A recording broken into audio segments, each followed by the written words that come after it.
presentation of Fox Sports. We are Blackmore. We are Houston. It's looking like a win is in the cards for the Astros ace pitcher tonight. Brett Myers enjoys a perfect 8-0 record as an Astro at Minute Maid Park. And his 2.21 career ERA against the Cubs is his lowest against any team. Can the Astros embrace a win? Astros and Cubs are next on Fox Sports Houston.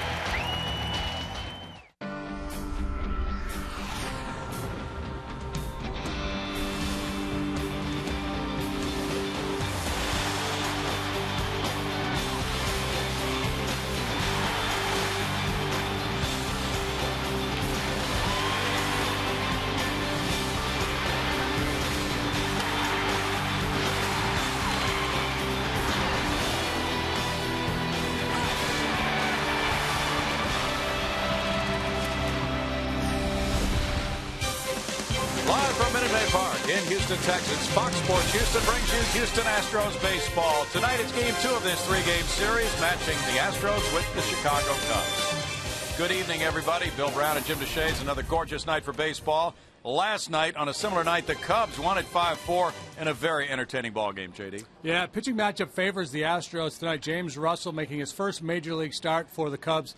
Tonight, Brett Myers goes to the mound. He's been very good in this ballpark. He's been very good against the Cubs throughout his career, and he's been very good so far this year in 2 starts, pitching very good baseball, first in Philadelphia, then last time out in Cincinnati. These Cub hitters are going to have to deal with a guy who has excellent command of his off-speed and his breaking stuff. That will be the challenge for the Cub hitters as you look at his lines for his first 2 starts. No wins yet for Myers, but pitched well enough to win both of those games. He goes out after win number 1 against the Chicago Cubs, who built a nice lead last night and then had to hang on. We'll see Game 2 of the series right after this.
On Fox Sports Houston is brought to you by Steel.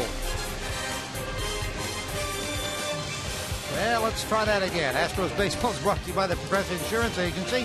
Call 1-800-PROGRESSIVE today, and by Southwest Airlines, new Rapid Rewards, unlimited reward seats, and no blackout dates. Can you blame me? Greg Lucas down on the field. The weather is so beautiful I can't read. It is a wonderful night tonight. It is 78 degrees. There's just a thin cloud in the sky. Officially 81 at game time with a humidity 21%. The wind very minimal. It's great. The guys are going to be great in the booth, calling all the play-by-play and what we hope will be an Astros win. Bill Brown and Jim Deshaies.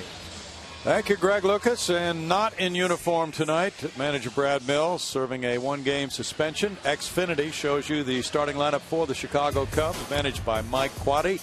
Starlin Castro leads it off at shortstop. He's followed by Darwin Barney at second base. Marlon Byrd's the center fielder. Aramis Ramirez, the cleanup man, plays third base, with Carlos Pena at first base. Alfonso Soriano in left field. Giovanni Soto is the catcher. Tyler Colvin plays right field. James Russell is the pitcher. And Brett Myers, who has found Minute Maid Park to his liking, takes the hill here tonight for the Astros. His first home start of 2011. You see what he has done in this ballpark in an Astro uniform. 14 starts, 8 wins, no losses. An ERA just a touch above 2. Outstanding work for Myers all of last year and off to a very good start again in 2011. Starlin Castro gets a first pitch that he fouls away for strike one. It is tough to get the ball by this guy. He's on a 4-game hitting streak right now. Average 364, no homers, 2 runs batted in. And he has 16 hits. He's tied for the major league lead. He has scored 10 runs in the first 10 games for the Cubs. He's been a tough out. And he shoots one on a line into left field for an opening single for Starlin Castro, giving him a 5-game hitting streak. The youngest player in the major leagues, came up last year, did very well. Excited a lot of people in Chicago. This kid has a very bright future. Well, his present is really good too. But looks like he's going to be able to settle in and be a big-time player here. Very talented young man. 3 hits last night, 3 runs scored. He stole a base. He's on now for Darwin Barney. Chris Johnson even with the bag at third. Carlos Lee holds the runner. Barney batting. And the first pitch curve from Myers goes for ball 1 to a 381 hitter in Barney with no homers and 3 runs batted in. They're set up for a double play. Sanchez and Hall on the middle infield spots for the Astros. Bench coach Al Pedrique managing the Astros tonight. 1 ball, 1 strike with Brad Mills serving that 1-game suspension. Anuri Rodriguez is appealing his 3-game suspension, so he will continue to be active. 4th round pick of the Cubs in 07. Darwin Barney has worked his way into this starting lineup quite a few times already in the early season. Showing bunt, and that's another thing. He can just do all the things. He can execute. That Oregon State background for the 07 NCAA championship team serves him well in Major League Baseball, and it's 2-1. Well, a good count here if Mike Quade decides he wants to put a play on. Castro certainly capable of stealing a base, but he may also consider a little hit and run play with Barney, a guy who has a reputation of being a pretty good handler of the bat. Well, last night he had 2 hits, walked twice, drove in a run. Big night for Darwin Barney.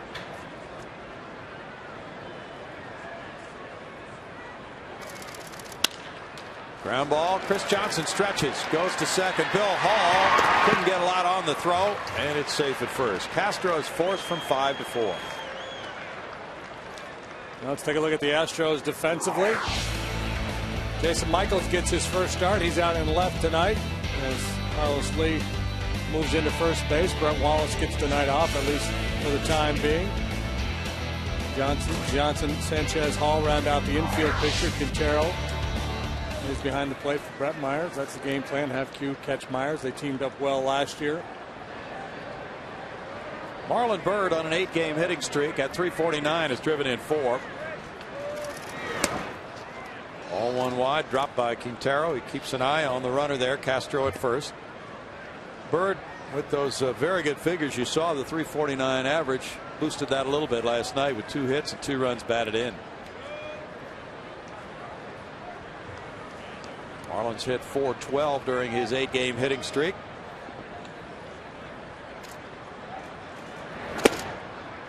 Myers gets a strike call from Bruce Dreckman, and it's a 1-1 count now. Myers has a career ERA of 2.21 against Chicago, 12 quality starts in 13 starts in his career against this club. Lined overhaul into right field. Hunter Pence over to play it. The Cubs have runners at first and second, and Bird has a 9-game hitting streak. And Myers first faced the Cubs way back in 2002, so the names at the back of those jerseys have obviously changed, but for whatever reason, that Cub jersey brings out the best in Brett Myers.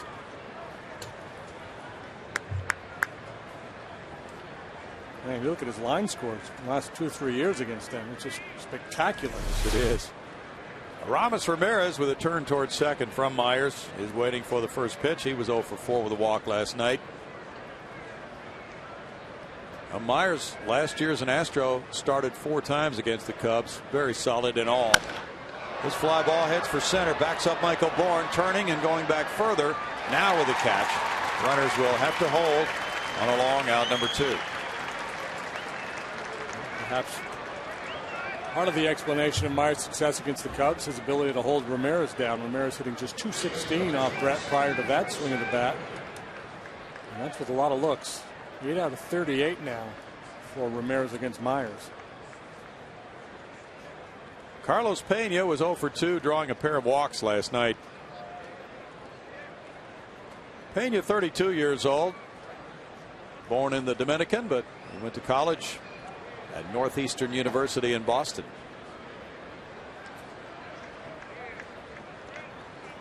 They probably play better hockey than they do baseball, I'm guessing. I don't know. Probably do. Haven't heard much about that school in baseball. Ball 1 to Pena. Pena was the 10th player drafted in the '98 draft. Texas Rangers drafting him.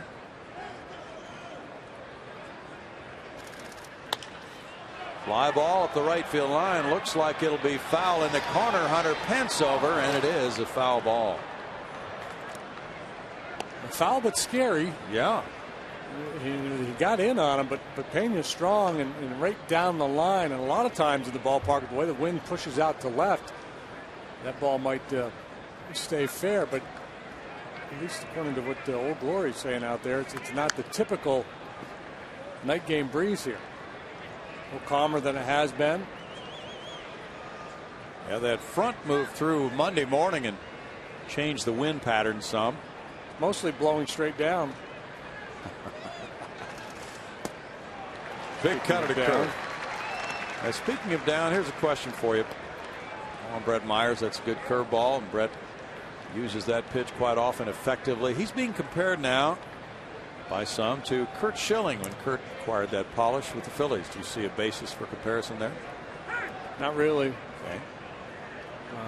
Schilling remained a power pitcher pretty much throughout his career. And Schilling, what I recall, was mid-90s fastball and splitter as a secondary pitch. Myers is a breaking ball pitcher. He throws a higher percentage of off-speed stuff, of breaking stuff, than just about any pitcher in the league, except for R.A. Dickey, a knuckleballer, and maybe 1 or 2 other guys. So Schilling, for me, was the guy who always relied on his fastball. Yeah, Curt was the guy who'd still be dialing it up in the 7th inning, if memory serves. Now, if you want to make the case that Schilling morphed from a thrower to a pitcher, and so has Myers, I guess you could make that case. I think that was the basis. Swing and a miss. He struck him out. Crisp breaking stuff from Brett Myers, limiting the Cubs to no runs, 2 hits, and leaving 2. Astros up against lefty James Russell, former Texas Longhorn, in a moment.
Brought to you by Xfinity.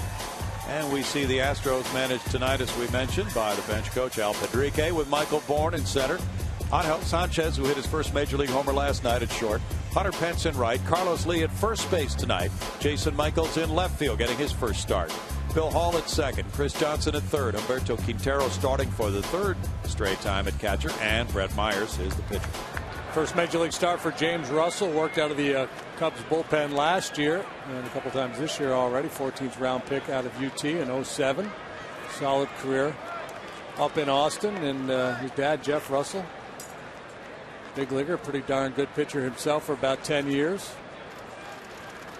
Michael Bourne bunts, and he's going to beat this one. Michael Bourne with a bunt hit. Darwin Barney has to come over and back up that throw as it trickles away. Just so well placed. He did that in BP today, and that one was in almost exactly the same spot as the one he put down in BP earlier. Yeah, this is just a sweetheart of a bunt. Exactly what you're trying to do. Get it past the pitcher. Either force the second baseman to come in and make a play on it, or a first baseman make him have to make an early decision. Pena decides to go for it. Once he does, there's no way Russell's going to beat Bourne in the foot race. Something Michael worked on throughout spring training. He was determined to get more bunt hits this season. He's aboard now for Angel Sanchez. Cranked that first major league homer last night into the Landry's Crawford boxes. 342 with a homer and 6 driven in for Angel. And that's strike one to it. And he got a pitch he could turn on last night. Most of his hits have come up the middle and to right center field, but that pitch was very much to his liking. And in the 7th inning, he went deep with a 2-run shot off Ryan Dempster, who was the winning pitcher. He pushes a bunt. Let's see if he can get there. Here's the toss, and Sanchez is safe. But he's down. He went in head first and slow to get up.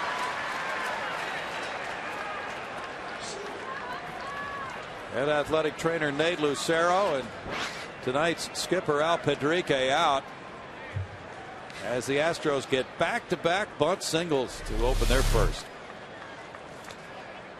Sanchez pushes this one in the same direction. A drag bunt from Michael, push bunt from Sanchez, and he doesn't quite have the speed, so he has to go headlong to avoid the tag. Great hustle play by Angel. Just in ahead of that tag. Okay, Russell's foot hit him on the batting helmet, it appeared. So he might be a little dazed. Okay, the jaw, nose might have gotten pushed into the ground. It's a bunt rally. Yeah, go ahead, Hunter. Push one. Wouldn't that be something? When's the last time you saw 3 straight bunt hits in a major league game? 293. I'm going to go with never on that one. Probably never, yeah. Russell missing, and the former Longhorn falls behind. 1 ball, no strikes. Somewhere somebody said, boy, that Al Pedrique, he can really manage. He's breaking out the bunting game. Hunter Pence in last night's game was 0 for 4. Reached on an error, drew a walk. And it's 2-0. Russell probably will not stay in for more than about 50 to 55 pitches because he has been working in relief. He was mostly a starter in the minor leagues, but this is his first major league start, and Mike Quaddy has his relief corps ready to go tonight.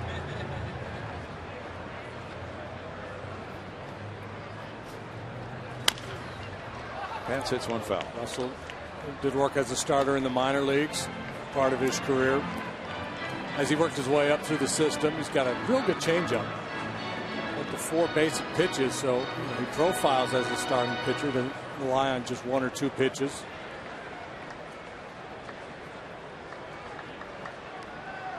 Home run's a bit of a bugaboo for him last year.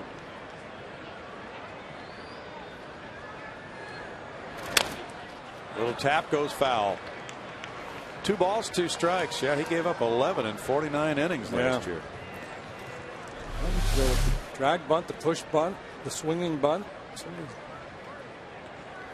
Unable to make the play there. Got to have backup.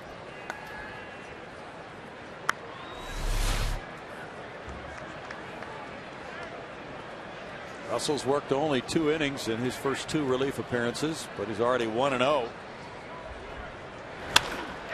There's a shot into left field. Bourne is being waved home by Dave Clark. And he'll score to make it 1-0 on the RBI single by Hunter Pence. 6th run batted in for Pence.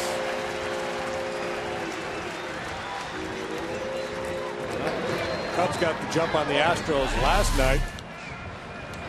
2 spot in the first, 2 more in the second. Ultimately had a 5-0 lead before the Astros got on the board. So a reversal of fortune here tonight. And boy, this is a situation where you don't want to settle for one. Put a crooked number up there. Carlos Lee, the batter. Would love to be a part of that crooked number. There's strike one to a 225 hitting Lee. 1 homer, 5 runs batted in, making his first start at first base this season with Brett Wallace resting against the lefty Russell.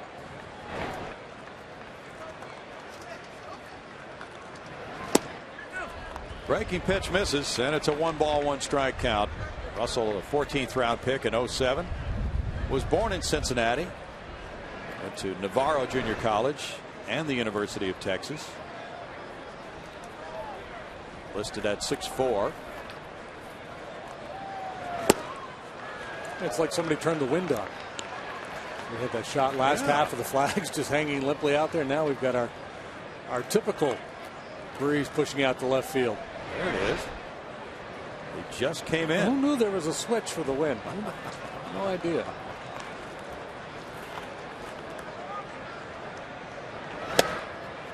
Carlos looks at it. It's a ball. It's 2-2. Well, we had some viewer mail tonight on the pregame show, Astros Live.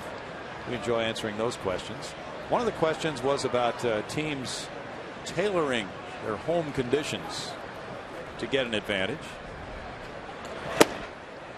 So maybe the Astros are working with the weatherman to get the wind. Turn the wind on. Only when they're batting, of course. You've got to be really well connected to make that happen. Well, you talked about the charges against the Twins. Clarence Biggs came up with this idea that the showers didn't work at Yankee Stadium when the Red Sox were there. Only for the Red Sox they didn't work, of course. Now the showers not working is something of a problem, but no hot water, that'd be a problem. That's a true conspiracy theorist that thinks that was done on purpose. And then, we were talking about other things that have been done through the years, and some teams, extremely fast teams, might tailor the baseline so the ball that rolls up the first or third base line will stay fair instead of rolling foul. Yeah, if you got a good bunter. If you had Rod Carew on your team, you'd want that ball to stay fair. That's pull foul. And a lot of it is too, not just tailoring it, but that's one thing corner infielders should do on both the home and the road clubs. Come in and roll some balls out there and see how the ball is going to react. For the most part, most ballparks now, the way the grass is cut along the baseline, once it trickles off the grass, it's going to roll foul because the grass is so kind of thick, built up there. Some teams with a lot of ground ball pitchers want the higher grass on the infield. That was always the fight too, because you got to remember what the pitchers on one team want. The hitters on that same team want something completely different. Yeah. Good point. So if you're Mike Hampton and you're saying, hey, Willie Berry, put a little water down in front of home plate so that ball dies. When I throw my sinker, they beat it into the dirt in front of home plate, and then Biz comes on and says, hey, Willie, firm that up a little bit so when I hit it off the ground, it scoots into the outfield. Strikeout for Russell. That's a big out, number 1 for him. But it's an expensive inning for pitch count for Russell. Carlos will not be able to grouse about not getting a pitch to hit. He just missed it. One that he normally handles. Jason Michaels gets his first start of the season. He drew a pinch walk in last night's game. 0 for 5 for Jason.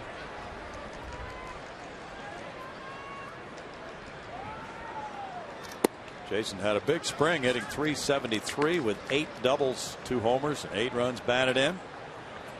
Angel Sanchez had a huge secondary lead with that pitch, and now Barney going to tighten up a little bit, try to keep him a little bit closer.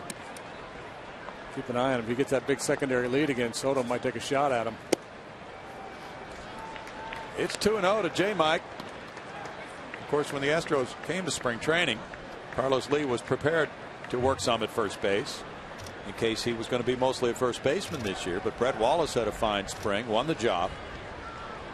Jason Michaels might have been playing more in the outfield if the other direction had been the case for the Astros, with Carlos at first. They would have needed someone to play left, and J. Mike probably would have gotten a lot of opportunities to do that. Those are some of the options available anyway. Bill Hall's on deck. You know, whether Brett Wallace had won the job or not, it just pays to have that flexibility gained from looking at Lee at first base in spring training. Brett's got to have a day off every now and then. J. Mike fouls it away. 2-2. We saw Joe Inglet in the starting lineup for Brad Mills last night at second base. And that's Brad's plan, and the plan of really almost every major league manager for these guys who have played quite a bit in spring training, is do not let them rot on the bench for the first 2 or 3 weeks of the season without at least starting one game.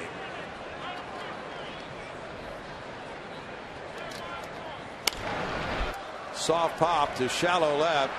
Castro looks out to Soriano. Sanchez gets back, and he knew he had to hustle back. He almost drifted a little too far. You got it right. He'd say, I had no problem. Soriano had that play right in front of him and made the throw. Sanchez, reading this one off the bat, wants to give himself a chance to score in case that were to drop in, but make a pretty hasty retreat. Bill Hall became a very popular guy last night. He can become even more popular here with Sanchez at second, Pence at first. He's on a 6-game hitting streak. One homer that came last night in a pinch hit roll off the right field foul pole. That was his 6th major league pinch home run, and it meant everybody got a chicken sandwich who was at the game last night. Everybody who brought their ticket stubs to Chick-fil-A today. Strike one to Bill. Last 4 at bats for Bill have yielded a triple. He's been hit by a pitch, hit a homer, and a single. He hit it right off that right field foul pole. So he needs a double for the cycle? Yeah, sort of. If we don't put a time limit on the cycle. I think it's probably harder to do in this fashion coming off the bench. Yeah, just a flip of the wrist last night. That's why Ed Wade acquired him. A little pop. 35 home runs for the Brewers a few years back. That was his first as an Astro. Now he's behind in the count, 0-2. Now Pedrique hoping he can come through here, and he takes the ball. 3 straight singles opened the inning for the Astros. Hall has hit 123 major league homers. 25 pitches have come from the left arm of Russell so far. Should be able to get a good jump out there on the bases. 2 outs, 2 strikes, moving with the swing. Good cut, and he fouls it back. Bill Hall, 31 years old, and it was Hall's slide into second base Friday night against the Florida Marlins. Hanley Ramirez injured on the play, which began a chain of events resulting in the 1-game suspension tonight of Brad Mills, because when Edward Mujica came in Sunday and hit Hall with a pitch, both teams were warned, and after that one of the Marlins was hit by a pitch. So that meant immediate ejection of the manager and the pitcher who did it, Nuri Rodriguez. Yeah, it's kind of an unfair deal, really. Mujica got ejected after he hit Hall, but there's no suspension for he or the manager because the warning hadn't been issued yet. Yeah, it became an automatic suspension and ejection for Brad and for Rodriguez. And I guarantee you, Nuri Rodriguez wasn't throwing at anybody. Hall liner to left. Sanchez is coming home, and it gets by Soriano. He throws into second. Hall, James on the brakes. They've got him if they execute. And now Pena. Now Hunter Pence is going to come home, but they missed the tag and he scored. They missed the tag on Hall, and the Astros have a 3-0 lead.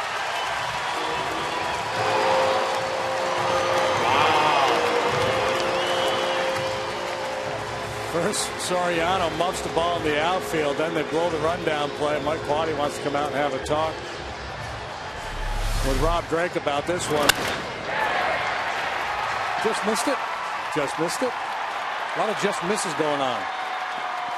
Just beyond the reach of Castro, through the wickets on Soriano. We'll see the tag here as Hunter streaks home. Hall takes evasive action.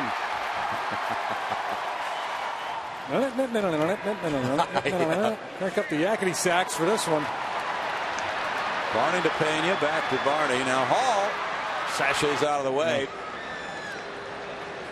Hunter Pence scores on it.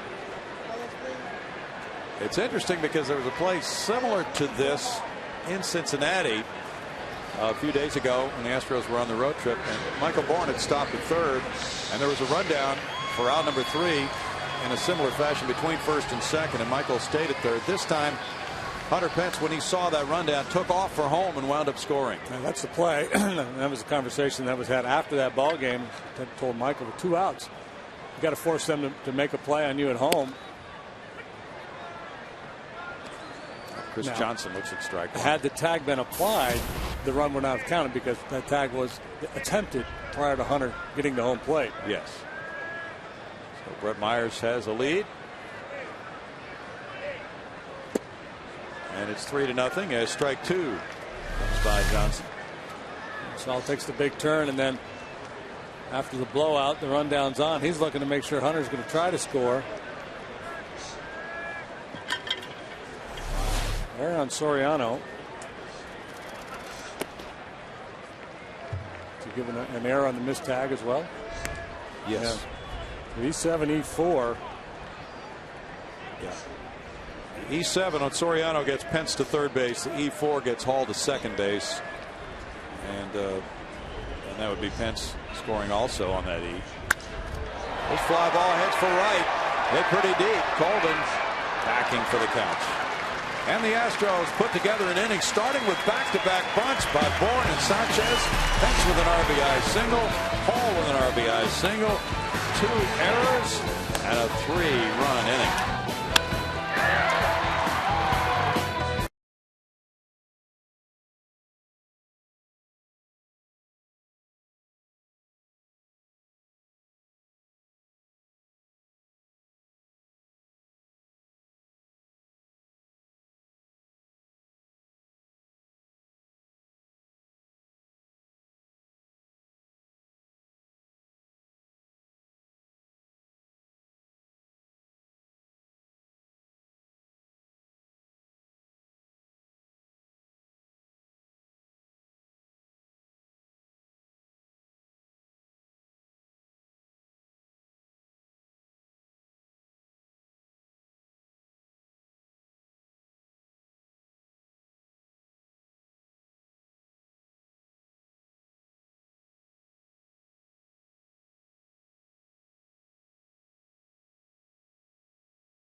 Astros, and during this series against the Reds and Marlins, for every run the Astros scored, you now receive $2 off field box tickets for the game against the Padres this Saturday.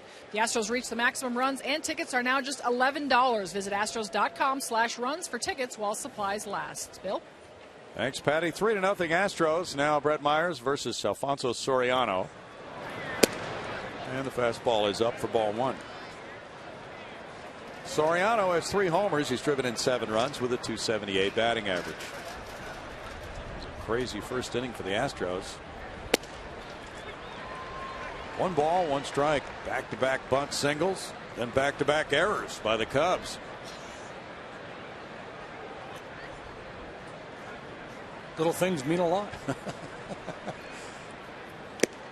Astros are winning the battle of execution so far.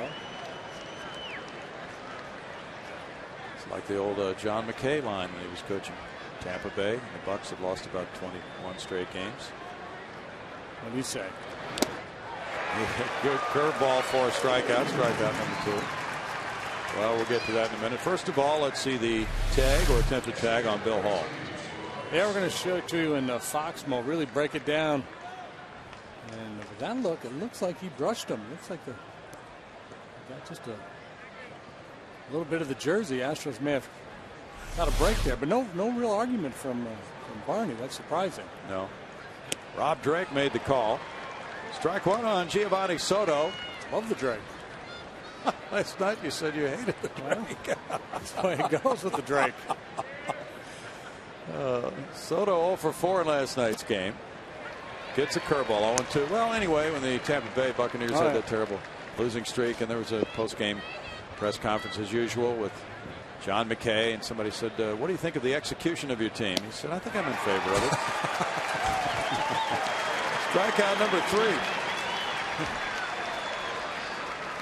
3. Uncle Charlie's in the house, and he's looking awfully good.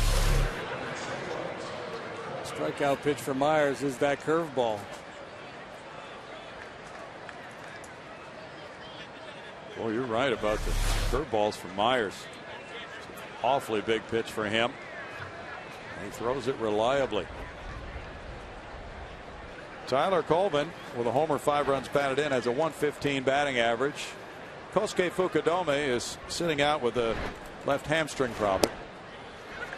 Fox Tracks brought to you by Steel, showing that Myers painting the corner there with the thin brush right on the edge. Of course, major league hitters usually feast on fastballs, or at least they like to think they can, but sometimes not on the best fastballs.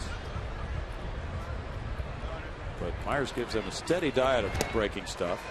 Fastballs and bad breaking balls, and that's the thing with Myers. For a guy who throws so many, he rarely hangs one. And that's why a lot of pitchers over the years have put aside the curveball to throw the slider. It's a little bit easier pitch to control. You tend to make more mistakes with the bigger breaking ball, but that has not been an issue for Brett. Bill Hall to his left. Gets it over to El Caballo. In the second, the Cubs go down, and it's 3-0 Astros.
Inning, it'll be Quintero, Myers, and Bourne for the Astros. Fans enjoying just a wonderful evening.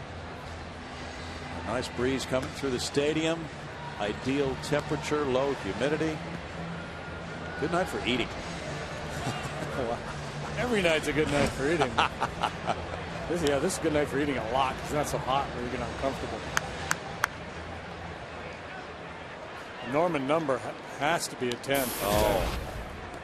Gee, Norman was out here for the opener. Right. Alberto Quintero with a 190 average, 1 RBI, has a pair of doubles. Ball 1 to Q, catching his 3rd straight game. Hey, you got to watch out for Q. He likes to drop a bunt down every now and then. And we're going to be wondering about things like, wonder what the Astros record is for bunt hits in a game. Well, we don't know. Don't even know if there's a way to look that up.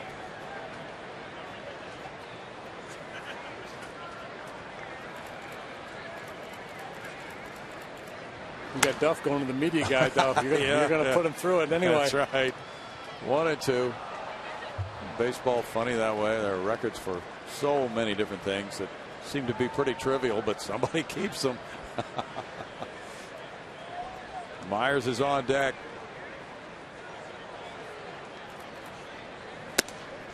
Upstairs from Russell, 2 and 2. Of course, Russell is in the rotation because of injuries to 2 different Cubs starters, Andrew Kashner and Randy Wells. Yeah, a lot of reasons to like the Astros with this matchup tonight. Coleman out to right. So, whoa! It got by him, and now it gets by Bird. And here's Quintero stopping at second base. He got thrown out trying for 3rd a few games ago. This time, it's double number 3. Well, he learned his lesson. Plus, Clarkie was probably going into his boxing stance over there. It probably got cute. Instead of putting up the stop sign, just going to that sparring stance. That'll shut him down. Colvin completely misread this ball. Should have been an easy play for him. Q, to his credit, going hard all the way, giving himself a chance to get 3rd base. Should he have gotten the green light from his 3rd base coach? And that was on Sunday when he was thrown out at 3rd, trying to stretch a double. And he had a pair of doubles in that game. Now another one. And Brett Myers is the batter. Myers 2 for 4. Astros pitchers are hitting very well this season. Go ahead and swing it. Yeah, he is. He took a cut. Pena was right and tight. Yeah, I like this play because what's going on? Because Q's not a fast runner. The Cubs are really focusing on trying to make a play at 3rd base here. So they've got Castro essentially holding Q on at 2nd base. So they're not disguising their intention at all here. Pena, very good fielders coming hard. So I think situations is go ahead and swing it because 2 things happen. One, they're going to throw Q out at 3rd unless you get down a really good bunt. And then you start thinking about being real fine with the bunt because of the pressure, and you end up striking out. Myers had a 2-hit game in his opener at Philadelphia. Jay Happ's had a 2-hit game. Nelson Figueroa's had a 2-hit game. And you saw it all added up to a 389 pitcher's batting average for the Astros. This is interesting. They're absolutely conceding the shortstop hole to Myers here. And even with 2 strikes, Castro basically holding Q on, now backing off just a little bit. Last pitch he did not. Foul ball keeps him in the count at 0-2 on a changeup. Russell at 41 pitches, and that is not a good sign for Mike Quade. Realizing, of course, that Russell was limited on the number of pitches he could throw, having been a reliever. But the pitch count's been high. Flared over first base, up the right field line. Colvin with the run. It's in for a hit. Quintero to 3rd base on a looping single by Myers. Myers is 3 for 5 this season. Consider James Russell's fate so far tonight. Bunt single in the 1st. Q's fly ball that should have been caught turns into a double. Now this swing of the bat produces a base hit. Yeah, 2 errors behind him. Yeah, a couple of errors. This is just first major league start. That's a big time hang with him. Last night it was the Cubs firing out of the gate, getting 2 in the 1st, 2 in the 2nd, 1 in the 4th for a 5-0 lead, and then hanging on to win 5-4. Michael Bourne started the Astros first with a bunt single. Ramirez in tight. Pena's moving in from first. Bourne looks at strike one. Michael had 10 bunt hits last year, 17 the year before.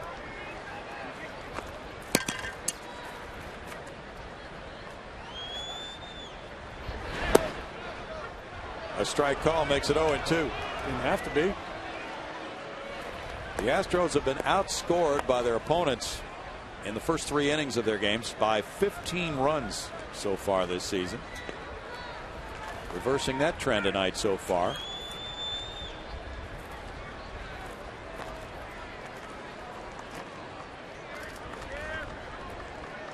Carlos Zambrano goes for the Cubs tomorrow night against Wandy Rodriguez. That'll be another My 20 telecast tomorrow night. Their time 7 o'clock. And the San Diego Padres open a 4-game series Thursday night. Situation here with 2 strikes where they're trying to get Michael to spread out a little bit, maybe move up in the box a little bit. And do that. Castro plays the deflection onto second to get the force play. Quintero coming home, and Bourne will get his 3rd RBI of the season to make it 4-0. And Castro had to stop. He was moving to his left, come back to his right. Then he lost his footing, but got the throw on to second to Barney. Deflection off the glove of Russell, and then Castro has to make the adjustment. Lucky for him, he had the pitcher running. But that's a great example of what we were talking about last night when Michael was up there with 2 strikes and he ended up swinging and missing at the curveball. Just put the ball in play. Good things can happen, especially when you're as fast as he is. He just showed how it can happen. He draws a throw here. Angel Sanchez, the batter, he bunted for his single.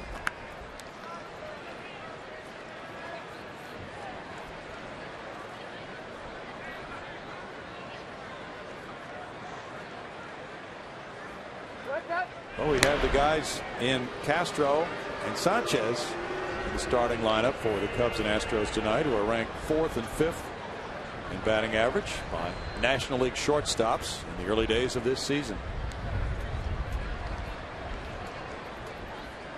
Myers has at least a 4-run lead before he takes the mound again, and there's a strike.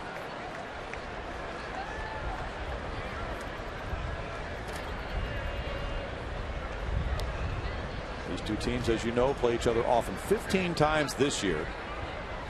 And they're almost dead even since September of 08 in head-to-head play. Cubs have won 21. The Astros have won 20 since September of 08.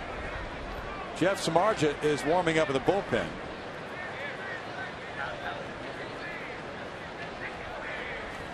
Snap throw to first. Doing everything he can to tighten up the lead of Michael Bourne over there at first base.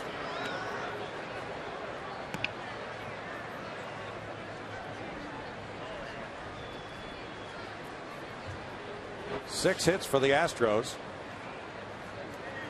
Bourne takes off.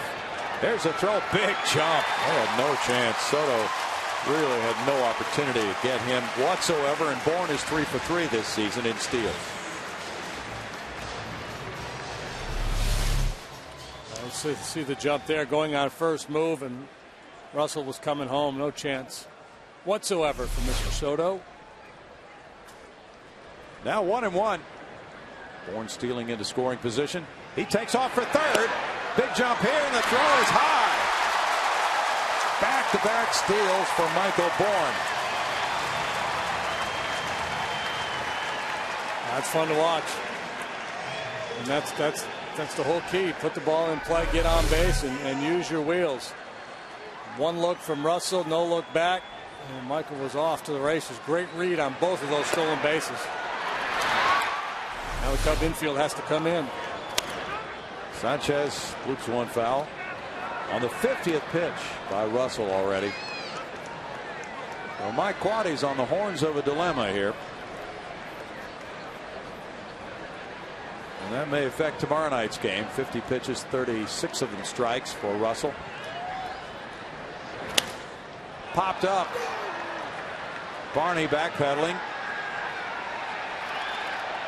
And Bourne will just fake a dash toward the plate, try to draw a throw. 2 outs.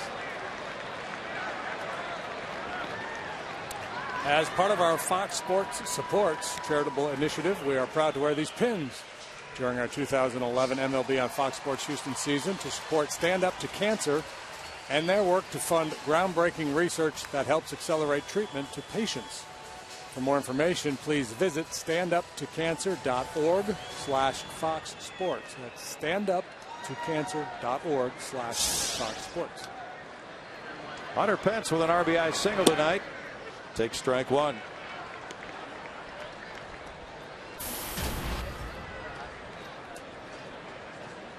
The Astros offense has really picked up. 4 straight games of 10 hits or more. And 6 already in this one. All the way 0-2. A little different story this year than last year. The Astros slow start primarily because they couldn't score runs. They have not been an offensive juggernaut this year, but they've been halfway decent offensively. Pitching really struggled early. Hunch is if they continue to score the way they've scored here the first 10 days, pitching will come around. They'll be okay. Carlos Lee's on deck. Chopper over the mound. Backhanded volley, throws on the run, safe at first, and Bourne scores. Oh, the speed has really done some damage. Hunter beats out an infield hit for an RBI single, scoring the speedy Michael Bourne. Yeah, you know, if you hit the middle of the order, you love guys like Bourne because they create run scoring or RBI opportunities for you, getting themselves into position. Great example of it there. Base hit, but he doesn't get that RBI if Bourne's not standing on third. Barney makes a nice play, but Pence can really get down the line. It's a pair of RBI singles for Hunter. And the call to the bullpen is presented by Verizon Wireless. It's Houston 5, Chicago nothing. Back in a moment.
Outscored by 15. Now have it down to -10 because they lead 5-0.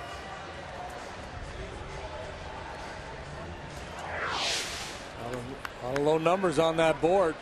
Mariners making a lot of birdies this weekend. Jeff Samardzija with an ERA of 9 has had big time control problems with 8 walks in 3 innings. He had 4 walks in 1 inning Saturday at Milwaukee. Facing Carlos Lee. Former first-round pick with a good arm. High expectations. Things have not panned out yet for the big guy. He throws hard. Former Notre Dame wide receiver. Signed a 5-year, $10 million deal after the Cubs drafted him in the 5th round in 2006. Last year he had an ERA of 8.28 for Chicago in just 7 games. It's 2-0. Spent time in the big leagues with the Cubs in 08 and in 2009 and last year, but not really able to get steady work at the big league level.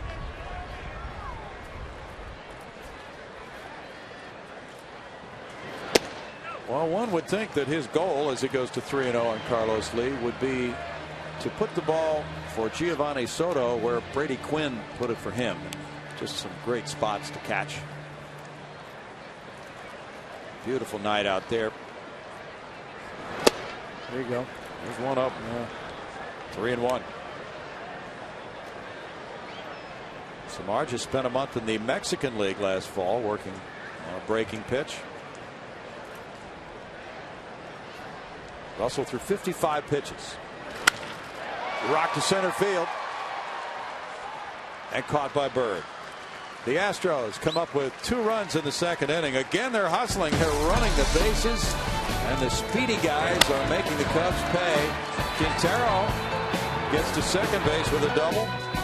Comes around after Myers singles into third. Michael Bourne, 2 stolen bases. Hunter Pence an RBI hit.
For these folks, and they take a step away, check out the iPhone with all those new hot spots from AT&T in this ballpark. Meanwhile, back to action, and it's strike 1 to Jeff Samardzija.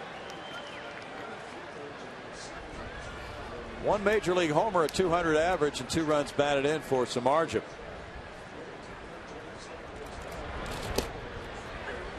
Russell in 1 2/3 innings allowed 7 hits, 5 runs, 4 of them earned, with no walks, 1 strikeout. Threw 55 pitches, 40 of them strikes. And that's a strike. Strikeout number 4 for Myers.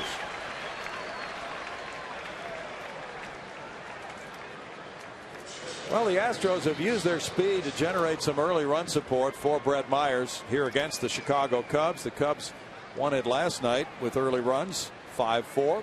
The Astros trying to do a payback, and they have a leg up on that with their own 5-0 lead. Starlin Castro led off the game with a single to left field.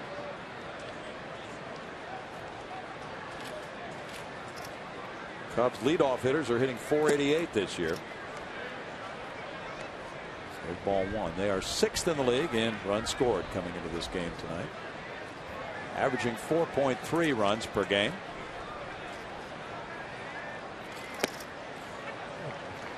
Pretty aggressive bunch are the Cubs. They, like the Astros, don't draw a lot of walks. They have more power And then the Astros do, so they do have that ability to come back on you, but they don't draw a lot of walks. You have to string some hits together. You hit a ball or two out of the ballpark, you would think. 2 balls and a strike. As you see Fox Tracks. And last night Fox Tracks showed us the amazing ability of Starlin Castro to get his bat on the ball when those pitches were all over both sides outside the strike zone. Len Casper, who does the Cubs play-by-play on television, was saying that Castro went through a period this season of 35 swings without missing. So kind of like Tejada. Yeah. Good comparison. Puts this one in the air to right center field. Bill Hall gives way to Hunter Pence. 2 outs. First, Baggy would point out that sometimes you're better off missing than putting a pitcher's pitch into play. Hit a meek little ground ball somewhere, going to miss, and then mistake something you can drive. Yeah, Jeff brought up a good point on that on Saturday, and he'll be on the air with us again next Saturday, of course. Darwin Barney bounced into a force play earlier. His ball 1. Josh Hamilton of the Rangers is to be out from 6 to 8 weeks with an injured shoulder. Yeah, I read where he got hurt today. Didn't know it was that severe. Well, they didn't know until today when they got the x-rays back. The fracture did not show up initially, but it did show up on an MRI. He's got a broken arm. Yeah, non-displaced fracture of the humerus bone. Loop to center field, and Michael Bourne is there. And that's a 1-2-3 third for Brett Myers, a 5-0 lead for the Astros.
Hey, baseball fans, Chevy is a proud sponsor of youth baseball programs throughout the state of Texas. If you would like to learn more about Chevy's commitment to youth league baseball programs, visit your local Chevy dealer. Great story, I thought, on Astros Live pregame show tonight. Patty Smith is putting together a show on Michael Bourne. And Michael and his father were telling the story about going to games in the Astrodome. And Michael would yell at Kevin Bass, and Kevin, of course, never paid any attention to him. Yell at him as in, you're my favorite guy, or come on, KB, make a play. No, I don't think he was getting on him. He just wanted some recognition. And, yeah, he was his favorite type guy, that kind of thing. And Patty can fill us in as Jason Michaels bats. Here's the 0-1 to Jason. And he grounds to third. Aramis Ramirez across. So, Patty, tell us what happened tonight. Well, it was pretty cool because I'm standing out here in center field with Kevin Bass, and we had the meeting. They got together, and I know it was an honor for you, Kevin, as well, because Michael hollered your name for so long as a kid. You dissed him, you blew him off, but today you made his dream come true. Yeah, that was pretty exciting. It was exciting for me. I've been watching him from afar, watching him on TV just like everybody else. But to hear the fact, that I was one of his favorite players, and that he would come out to these games and be yelling and screaming, I'd never acknowledge him. I thought it was pretty funny. It was very cool. And for that and for being out here, Kevin is our progressive fan of the game, so you get this. But I got to tell you guys, keep your eye on us because we're going to stay out here. And Kevin is going to holler at Michael Bourne and see if he turns around and acknowledges him. So keep an eye on us. That's going to be fun to watch. Oh, that's beautiful. Bill Hall with strike one. And the RBI single his first time up to left field. Nice of KB to come to the ballpark and take part in that tonight. Meet Michael and his dad. KB probably went out and shot a 74 this afternoon before heading to the ballpark. Yeah. Well, that was a good moment for this game. I practiced. I worked on my game today. And it was a good practice session, but that doesn't mean anything. And you play just about every day, though, don't you? Well, of course I do. What else is there to do? Come on out here to the ballpark. That or work. Okay, so, you got to substitute one for the other. I mean, come on. All right, well, we're happy to have you out here working with us. Well, thank you. It's a pleasure. It's been a while. Yeah, it has. Yeah. Kevin says he would have loved to have been able to play out here at this ballpark. Oh, man, yeah. This is, I'd have loved to play out here. I mean, this is roof closed or open. I mean, it's just a beautiful ballpark.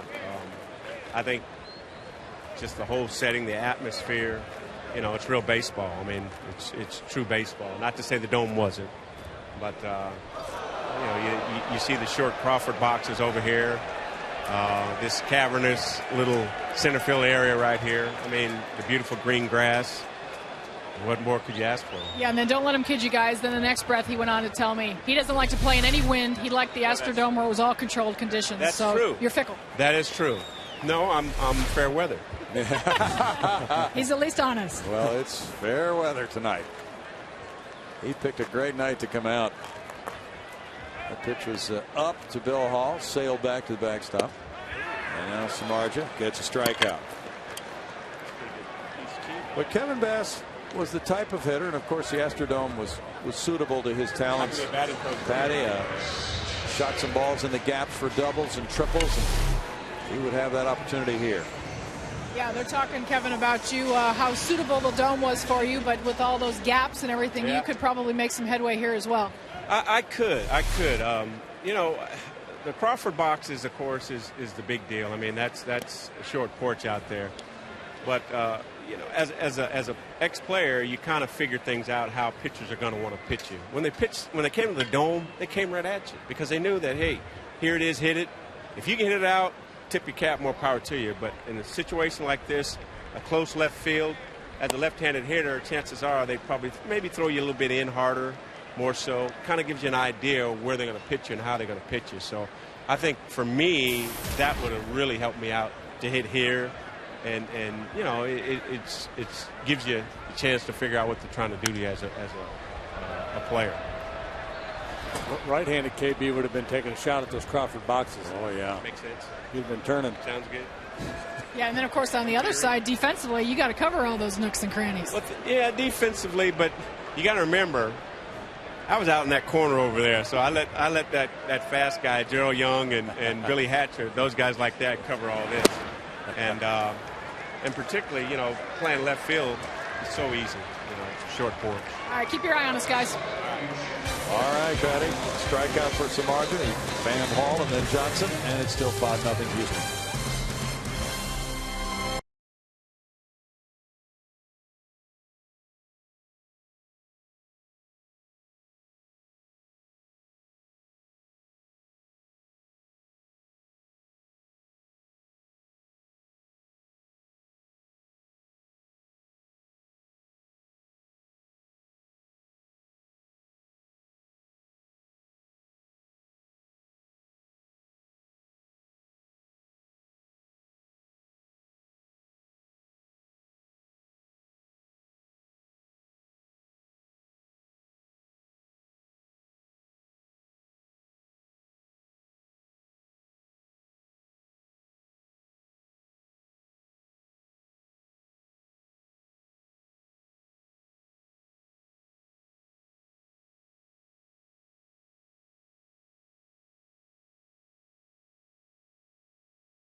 leading the Cubs behind Brett Myers and behind some hustling offensive play. A total of 7 Houston hits.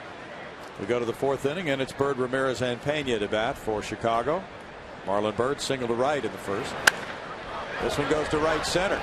Michael Bourne over, diving. It gets behind him and rolls all the way to the warning track, where Hunter Pence picks it up on a double by Bird, his 6th of the year. Not a bad time to leave your feet as a center fielder. You know you've got coverage on either side with a corner outfielder coming to provide a little support. If you're a corner outfielder and the ball's down the line and you leave your feet, there's nobody there to help you out. The sinking line drive, Michael thought he had a shot at it. Came up short. An extra base gained by Bird. But, you know, you got to try to make plays. Laid out. Now there's ball 1 to Ramirez, who hit a fly ball to center.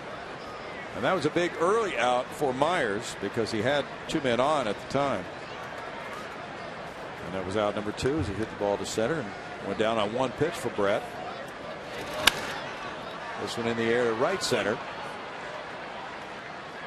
And Kevin Bass is standing out there at the ConocoPhillips pump. Let's see what he had to say on that diving attempt by Michael Bourne. Prime reason why you don't look back. As you said, that's why you don't look back. He's going to be mad at you. He's going to blame me. Ultimately, that means he's going to blame me. That's right. No, he had a good jump. It's just couldn't catch it. But it wasn't my fault. I know. Well, we did. We hollered. Kevin hollered, and he didn't look back. At the very last second, he looked back, and lo and behold. Took his eye off the ball. Distraction. There you go. See, there you go, little leaguers. Never take your eye off the ball. And that's why Kevin Bass did not recognize Michael Bourne's attempts to get his attention in the dome. Strike 1 to Carlos Pena.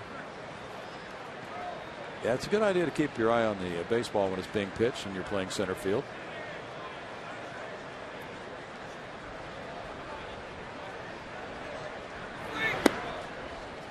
One ball, 1 strike. Tommy Hansen of the Braves is dialing it up tonight, beating Florida with 7 innings of shutout ball. 5-0 Atlanta. Hanley Ramirez is back in the lineup for the Fish. Jason Hayward hit his 3rd home run. Brian McCann his 1st for the Braves. Bill Hall from right field throws to Carlos Lee, safe at first. Do you call it an infield hit? Yeah, I'm not sure how to mark my scorebook on that one. Well, that's an awfully long infield hit out to right center field for Carlos Pena. He actually overplayed this one a little bit, had to reach back for it, and was back on his heels as he made that throw. Otherwise, he may have gotten him. Would have been able to get a little bit more on it. Soriano struck out earlier. Runners at 1st and 3rd, 1 out now. Strike to Soriano.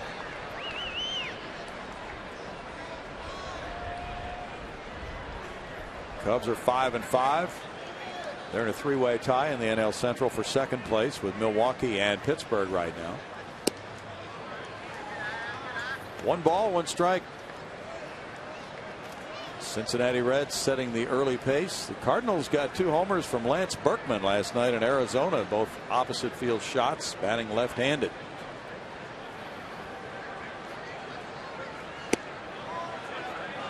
Soriano let it go, and it's 2 balls and a strike.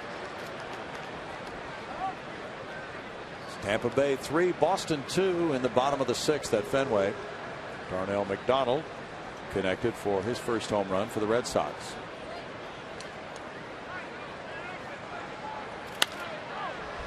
Fouled away by Soriano. It's 2-2 to Alfonso. Kansas City and Minnesota tied 1-1 in the 4th. This one, fastball up and out of the plate a little bit.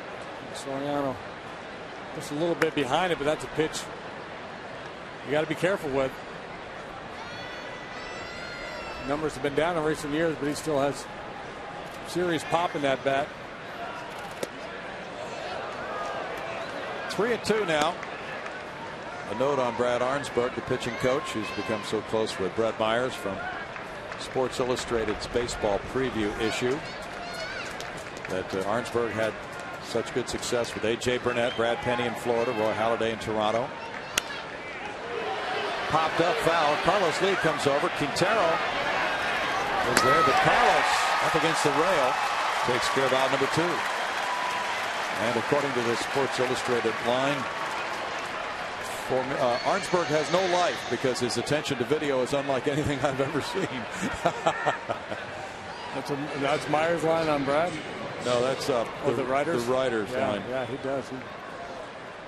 But that's a pretty good group of alums he's got there from the Brad Arnsberg Pitchers Finishing School. Bet it is.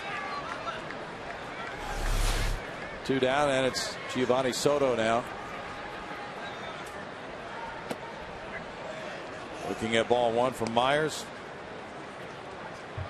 Myers with 2 quality starts, 2 no decisions. Gave up 1 earned run in 7 innings at Philadelphia. 2 earned runs in 6 1/3 at Cincinnati.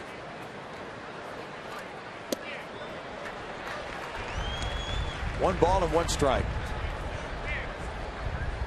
And the big reason that Myers signed his contract extension to stay with Houston is the pitching coach, Brad Arnsberg.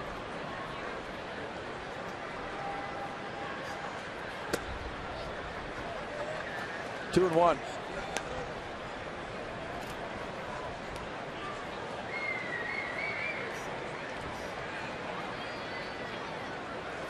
Yeah, I wonder if there'll ever come a day where a player will have a coach clause in his contract. You fire the coach and become a free agent. Yeah, that's interesting. 2 and 2. You know, like they do in college, right? When the basketball or the football coach moves along, sometimes they'll release the kids from the scholarship. Yes. That's fair. That's some pretty good leverage if you're a pitching coach. Guys start writing that into their contract. Curveball missing. Myers was heading for the dugout. It's 3 and 2. Bruce Dreckman is the home plate umpire tonight. It was number 5 on our Fox tracks, just off the corner. Dreckman got it right, according to our technology.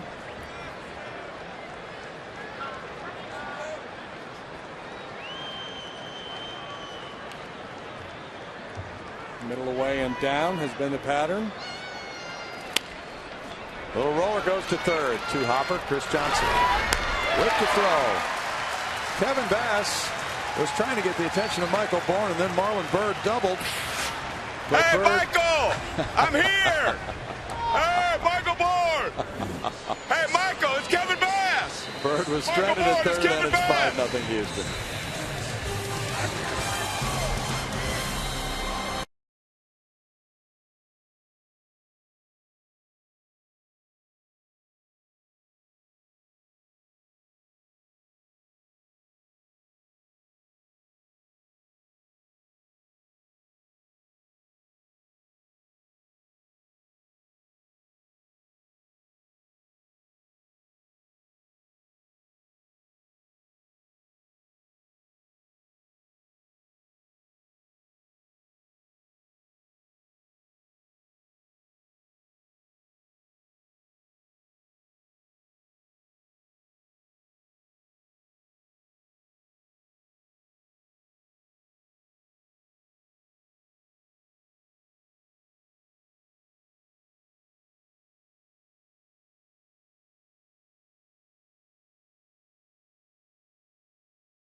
Board looks pretty good too. 5-0 Astros lead, bottom of the 4th. This Friday, Padres are in town.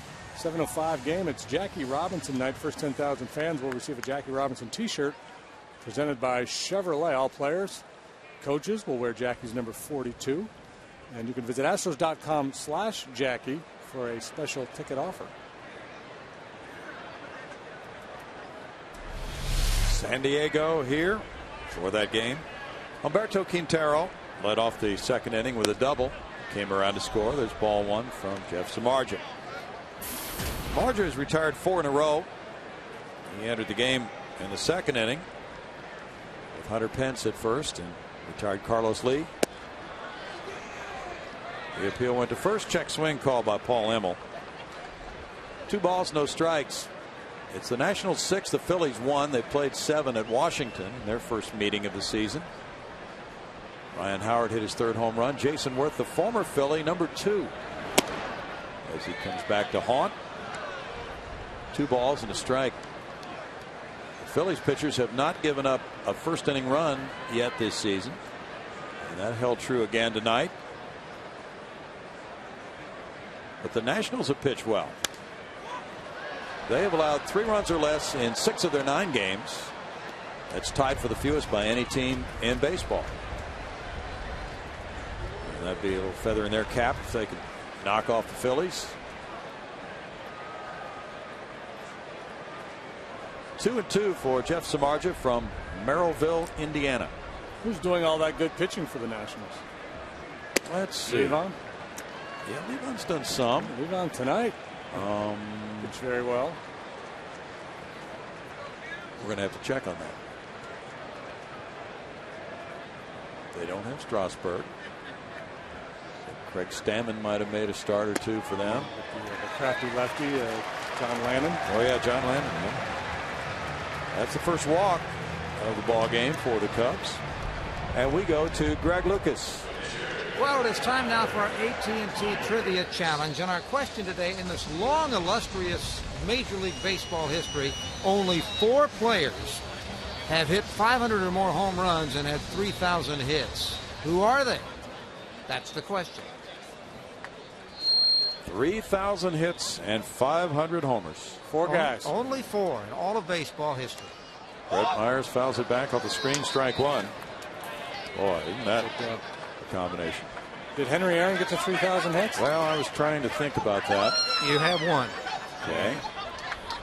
Mantle did not. No. I don't know. No Yankee did. Ruth didn't. Garrick didn't. I don't know if Mays had 3,000 hits. That's 2. Okay, he did. Yeah, okay. I like how we're getting a positive response to our negative answers. I'm counting them. I count them. Those are correct answers. As long as we say the name, whether we're committed to it or not. Pena throws to second and gets the force play on Quintero on the bunt by Myers.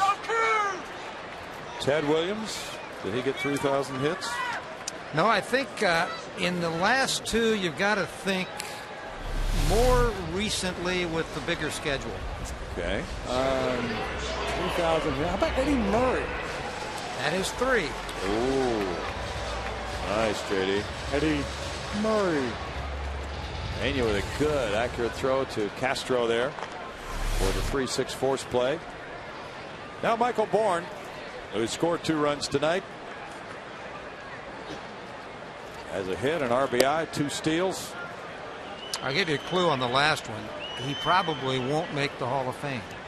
Oh, yeah. Rafael Palmeiro. That's it. We'll show you officially the whole list and the numbers, I think, in just a few moments. Thanks, Greg. You're a kinder moderator than Alex Trebek. I know. He doesn't give you any clues or anything. I know. I'm counting that as you guys got it right. Well, there's money on the line when Trebek is working. My wallet is empty. All right, here's the official foursome. And Aaron, Mays, Palmeiro, and Murray. Aaron had the most hits and homers. And then second was Mays, 660 and 3283. Palmeiro had the most homers, but Murray had a few more hits. Murray just got in, 504 homers. And Williams would have gotten there without his military service, I'm guessing, right? I mean, how many hits did he end up with? Yeah, he missed about 4 years, and he would have made it. But it was tougher for those guys. I mean, you'd think Babe Ruth with a lifetime 342 average didn't have 3,000 hits. Well, he was walked a lot. Yeah, right.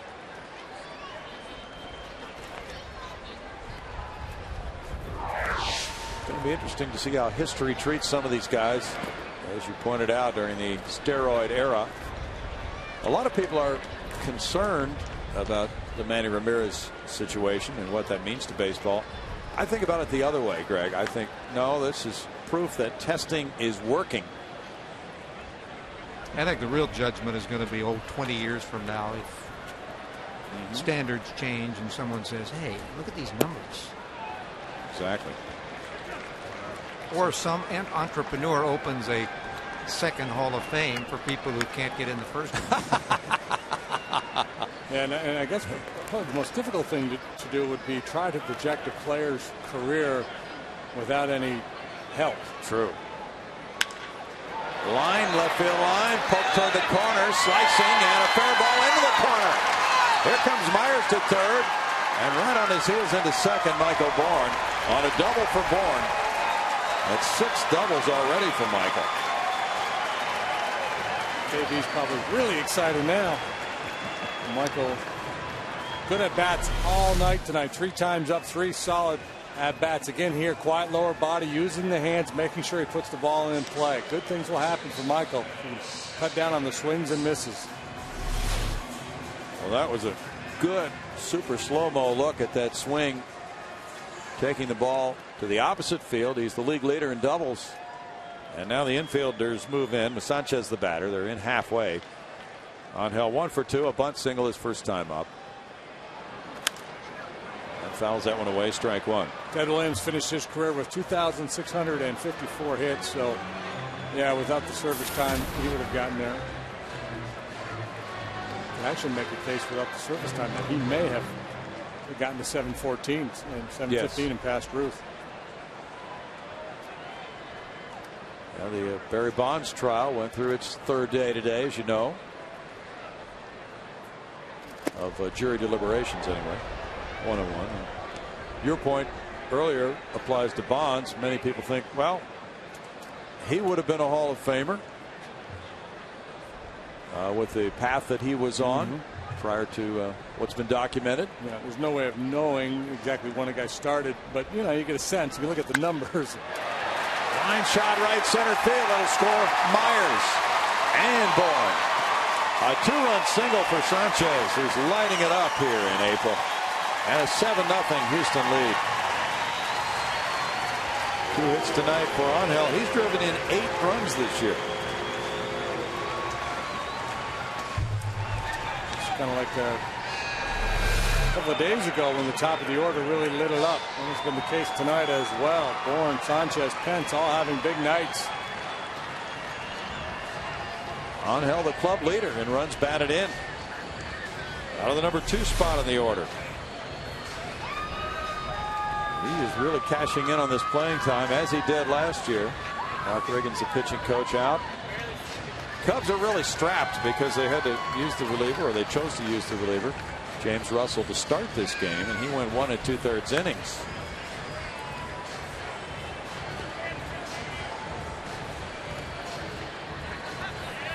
Hunter Pence is 2 for 2, 2 runs batted in, a run score. Last night they used 3 relievers. Ryan Dempster went 6 1/3. John Grabo, Sean Marshall, Carlos Marmol worked in relief. There's strike 1.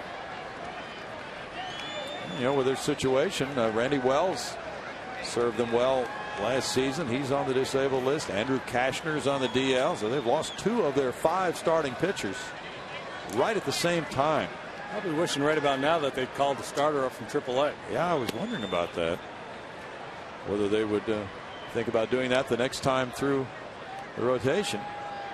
1 ball, 1 strike. Rather than to use only relievers in a game. There's the damage at the top. Total of 9 hits for the Astros.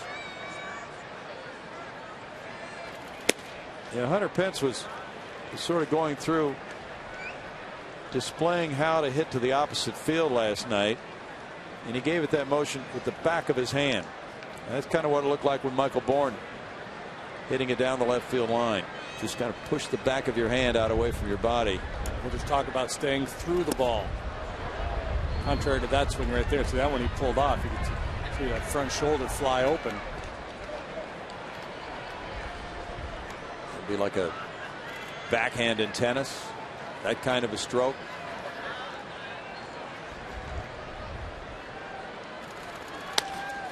Poke to second. Barney comes in.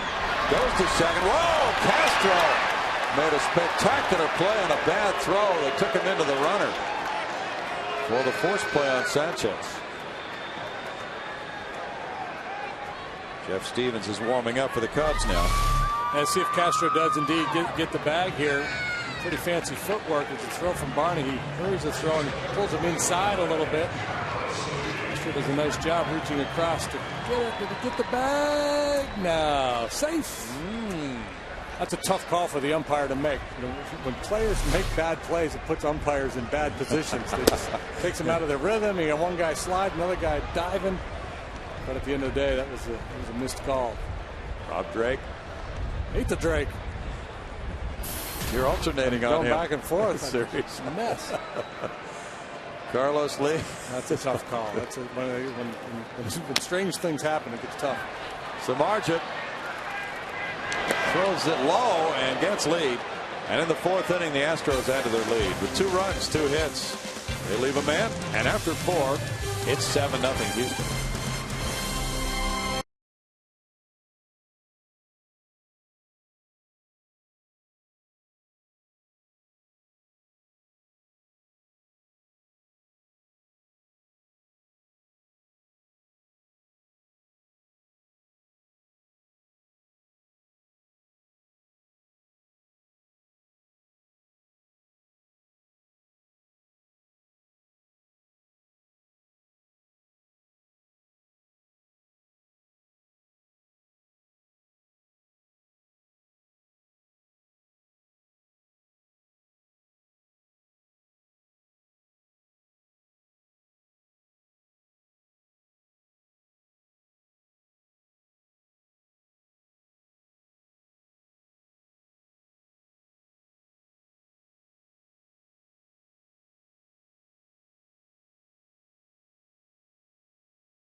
Is brought to you by Whataburger, by Gullo Automotive, by AT&T, and by Sonic.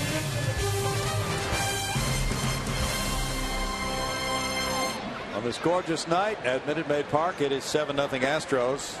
Tyler Colvin leads it off, and first pitch to him here in the 5th inning is ball 1 from Brett Myers. Colvin grounded out earlier. Detroit down Texas today with a run in the 9th, 5-4, giving Jose Valverde the win. Roll to first. Carlos Lee tossing. Myers is right there. 1 out.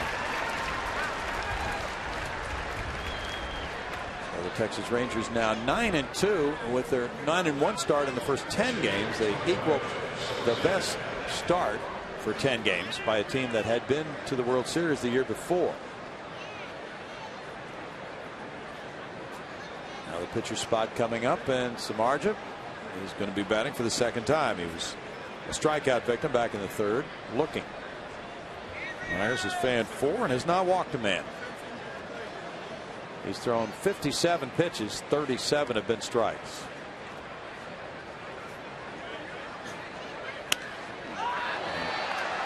In the air, and Quintero comes back on deck circle area, but that one's back into the crowd.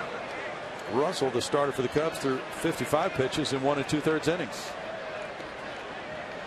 Yeah, Mike Quaddy, I'm sure, wasn't expecting a whole lot out of Russell tonight in terms of innings, but certainly hoping to get a little bit more than that. He had some tough luck. Big breaking pitch, gets strike 2. Marjek got that first pitch fastball, took a pretty healthy cut at it, but he's likely not to see that again. Especially with that swing at the curveball. We have postponements tonight. 2 in New York, Baltimore and the Yankees, Colorado and the Mets. What are the Mets and the Yankees doing home at the same time? That's a good question. And Milwaukee at Pittsburgh postponed. Another curveball. Maybe he shouldn't have taken that good swing at that fastball. This day in Astros history is brought to you by the MD Anderson Cancer Center, making cancer history. April 12, 1970. The Astros hammer the Braves 8-3, hitting 5 home runs. The most memorable being Jimmy Wynn's blast into the upper reserve seats in the 3rd inning. I remember it well. You do? Yeah. In 1970? Yeah, I was 10 years old. I was watching the game on the baseball channel. Dad, here comes the toy cannon. Ball 1 to Castro. He is 1 for 2. Wasn't that a great nickname, though, provided by sports writer John Wilson?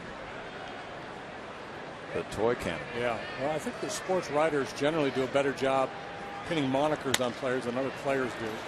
Bill Hall dives, smothers it, rolls over, throws on a hop, safe at first. Oh, Paul Nemmel had to spoil it by calling him safe. Good effort by Hall. Yeah, outstanding effort by Bill Hall. And has that look about him and said, yeah, I wanted to call him out. It's such a pretty play, but I got to call what I see. That's right. He saw safe. Just kidding, Paul. What a great effort. Popping up. Oh, wait a minute now. Like I said, he's got to call what he sees. Doesn't mean he saw it right. Oh. Looked like he missed it. That's a bang banger, but looked like he missed it. And Bill Hall is robbed of the highlight reel. Darwin Barney takes ball 1. Yeah, do you have to get the guy out to get the highlight reel? I think you have to get him out, or you don't make it. But I really think there should be a separate highlight reel for blown calls by umpires. Could have been, would have made, would have been. Just missed. On your late local news. That was a spectacular effort.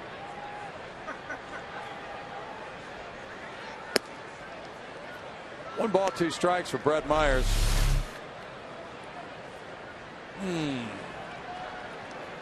Love that super slow-mo we have this year.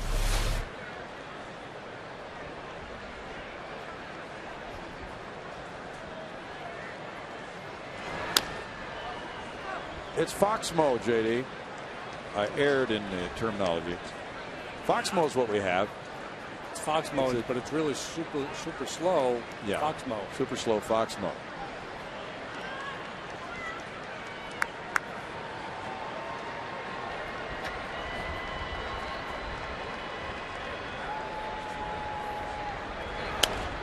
Popped up, back out of play.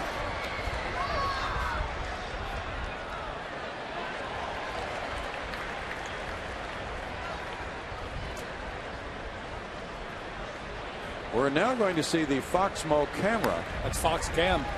Fox Cam, okay. I don't see Foxmo on the camera, do you? Mike Brady knows.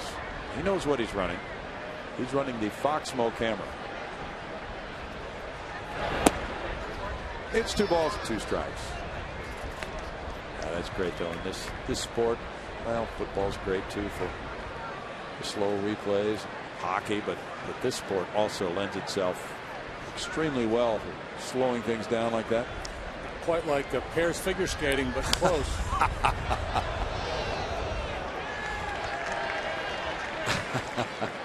Who would be in the pairs figure skating Hall of Fame? Any idea?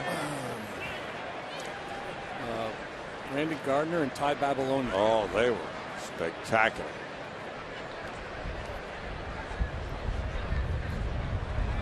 JoJo Starbuck and Terry Bradshaw. Torval and Dean. Torval and Dean.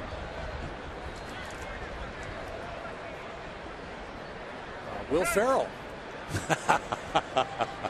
And that other guy.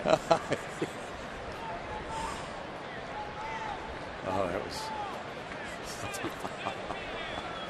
memorable. Was it Blades of Glory? Is that what that was? I think so, yeah.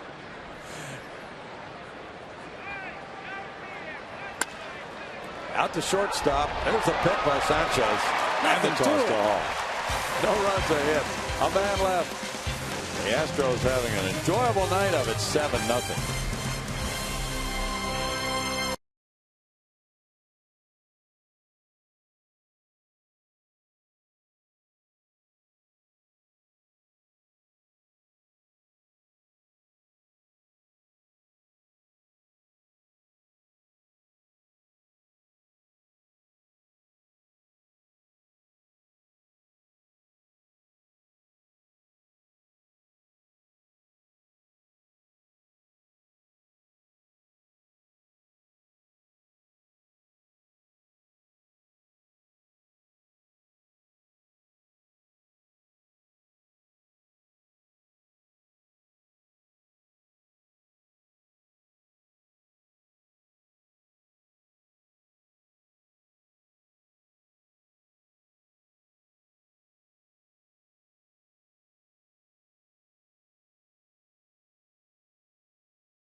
And Alumni night continues. Of course, I've been hanging out with Kevin Bass all night. I am now in the Insperity Club with Joe Sambito and his lovely wife, Jennifer. And, Joe, this is the place to watch the game. I should know because these used to be my seats. This is beautiful. The last time I was here, this was a press box. They didn't allow me in. But somehow I got a seat in here tonight. Somehow we got in, and there's all kinds of just great stuff up here. In fact, Jeff Van Gundy's behind me, Rusty Harton's behind me, so it's a kind of a who's who. But, Joe, tell us a little bit about what you're doing now. Well, from the time I stopped playing, I've been in the agent business, and I'm still doing that. And are we looking at anybody in particular or here for anyone special today? Well, I have one client on the Cubs team, Casey Coleman. He's a pitcher, but he's not going to pitch here in Houston. But I happen to be in town, so I'll see him tomorrow. And of course, we talked to Kevin Bass, and he talked about how much he would have loved to play here as a hitter. How about your thoughts as a pitcher? Well, I was pretty happy in the Astrodome. That was a great place for a young pitcher to grow up, and I remember that, and I'm very grateful for it. All right, well, it's always good catching up with you. Enjoy the rest of your night. And, guys, I'm going to send it back up to you. Thank you, Patty. Jason Michaels, the batter. 2-1 the count for Jeff Samardzija. And it's 2-2 with the Astros leading 7-0. J. Michael for 2 tonight. Joe Sambito in 1979 and a 1.77 ERA. 22 saves, 8 wins. Fly ball. And the Cubs are trying to converge on it. Castro gives way, and Bird is there. Yeah, he was terrific. 1980, 2.19 ERA. Was an all-star in 79. Boy, pitched a lot of innings out of the bullpen. He sure did. Things were different back then, as you know. A wind might be causing problems, but Bird took over. Well, easy to play for the guy coming in. Infielders have to pursue until they're run off by the outfielder, but at the end of the day, the outfielder takes priority. And really, it's his responsibility, too. Sometimes you see an outfielder yield and force the infielder to make a difficult play. If you can get it, come and get it. Strike to Bill Hall. He's 1 for 2. You know, Joe Sambito was a 17th round draft choice in 1973. Out of Adelphi University. You got it. And he thought he would go much earlier than that in the draft. He was very, very disappointed. Ground ball goes foul. Let's take a look earlier at Bill Hall's play. And there you see the ground ball by Castro, and he gets it over to first on our Doing More on Defense feature, brought to you by the Home Depot. And the call was not what Astros fans wanted to see from Paul Emmel. Very close call. And it was ruled safe at first. Castro got the infield hit. Paul really got him. 1 and 2. So Joe Sambito's arm was killing him at the time of the draft. But the Astros drafted him low, and then they wanted him to throw one more time before they signed him. So he did. And they signed him based on that session. But a lot of scouts were worried about his arm. And that's why he fell so low in the draft. So after he signed, he went ahead to play in rookie ball. And he was kind of hoping for a lot of downtime so his arm would get stronger. But he had to pitch. And they called him up to Double-A. He had to pitch a game there. And then he got hurt, came out of the game, and had about a month off. And that's what he needed. Needed the rest. After that, he was great. Fly ball right center field. Long run, Marlon Byrd up, and he makes the catch on Bill Hall's deep drive for the second out. Well, Bill Hall got off to a very slow start this year, but really starting to show signs of life lately. Had the pinch home run yesterday, hitting the ball in that right center alley with authority a few times now in recent games. Pretty good Marlon Byrd play here, robbing him of a double, possible triple.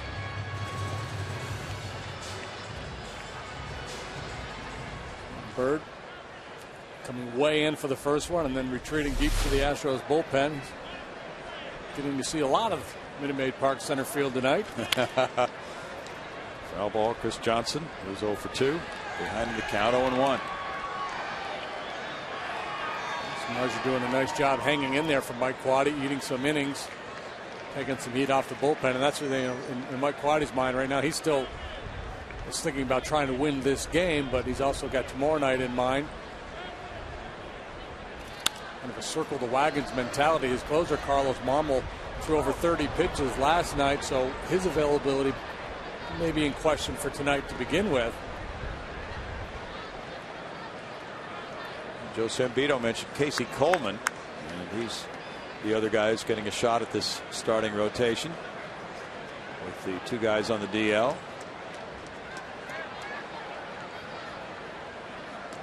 That one hit him. Johnson hit by the 0-2 pitch.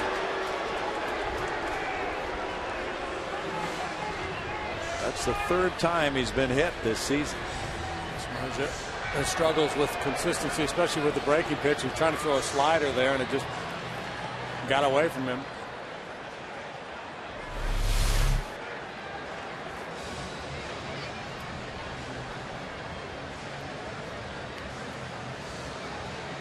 Right around the left elbow.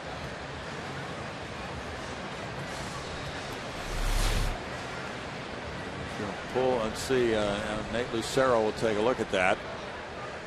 Like it might have gotten him just above the left elbow a little bit. That band might have helped a little, but it's got to be stinging him right now.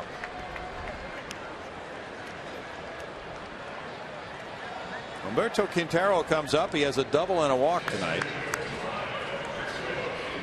Brett Myers on deck. You know, we talk a lot, you know, like when we faced that Chapman kid in Cincinnati the other day, saying, well, you don't want to get hit by this guy. Well, you don't want to get hit by anybody. You know? We talk about the difference between fastballs and breaking balls.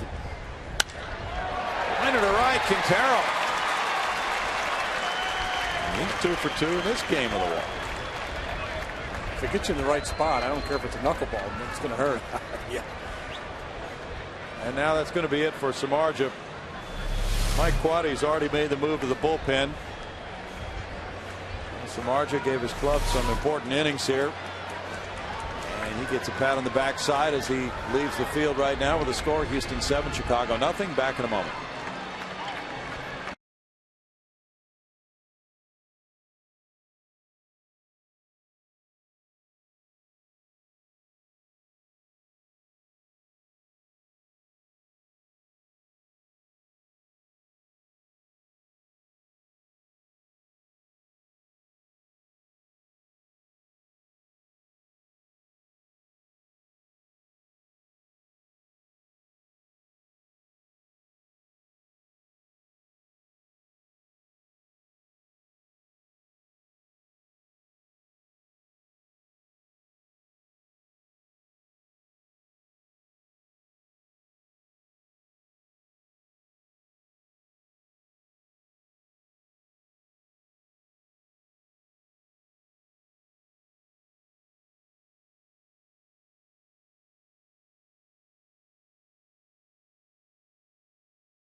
Sunday, Dog Day afternoon, presented by HEB. Astros play the Padres at 1:05. Dog Day tickets include a bullpen box seat for you in the Pooch Parade, and the Pooch Costume Contest.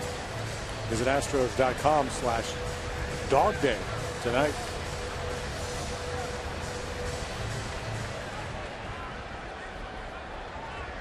These folks have been watching Jeff Stevens warm up. And he's now facing Brett Myers with runners at first and second, 2 outs, 7-0 Astros. Stevens making his first appearance for the Cubs this year. Just got called up from AAA Iowa. There's strike one as Myers takes a big rip. He singled in the second, bunted into a forced play in the fourth, and scored a run. Stevens in his career is 1-0 with a 6.53 earned run average. A handful of games in 09 for the Cubs, 18 appearances last year, 1 so far this season. Fastball, slider, curveball. Curve comes in, and it's 0-2. Stevens was drafted by Cincinnati in '65, traded to Cleveland for Brandon Phillips. The Cubs got him in the Mark DeRosa trade after the 08 season. It's a knuckleball. Wow. Where did that come from? He broke that out for this game. Well, it worked. It got him a force out at second base, and after 5, the Astros lead the Cubs 7-0.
We go to the top of the 6th inning. Brett Myers keeping his pitch count down, and he got the early run support. The Astros spotted him a 3-run first and 2 more in the second. Then they added 2 in the 4th. So Myers has found it to be smooth sailing tonight, scattering some hits, 2 in the first, 2 in the 4th, 1 in the 5th, and shooting for win number 1 of the year. We talked about the job Samardzija did for Mike Quade by giving him some work out of the bullpen, and same situation here with Myers, and a comfortable lead at 7-0, but now your focus of your bread is just take this thing as deep as you can and save the bullpen. The bullpen gave the Astros 5 innings of work last night, so you'd like to give as many guys a night off as possible when you got this nice comfortable lead. Quade's club with a 5-5 record, trailing here by 7. And Myers delivers ball 1. Marlon Byrd has 2 of those 5 hits off Myers. A single to right, a double to right center. It's an important inning for the Cubs as the middle of their order gets the 3rd look at Brett. Single through the left side. Marlon Byrd is 3 for 3. Came into this game with a .349 batting average, lifetime about .290. He's kind of a good hitter. Yep. He has 18 hits. This is game number 11. It's a nice pace. Aramis Ramirez is 0 for 2, 2 fly ball outs. Jeff Samardzija in 3 innings allowed 3 hits, 2 runs. He walked 1 and fanned 2. Also hit a batter. Tommy Hanson and the Braves shut out Florida 5-0. Hanson notched his first win of the year. Chris Volstad was the loser. Jason Hayward and Brian McCann went deep. 1-1 to Ramirez. Washington and Levon Hernandez beat the Phillies 7-4 in Washington, beating Joe Blanton. Is there a team in the National League with more young talent than the Braves? Can't think of one. I mean, in terms of, and the guys I'm talking about aren't just young players that are pretty good. They've got guys with big-time star potential. True. Freeman and Hayward and Hanson, and there's 2 arms in the bullpen. Yeah. Hugh taking one to the coconut.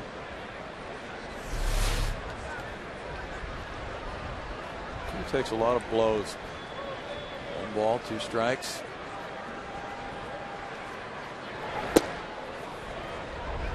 Two balls and 2 strikes.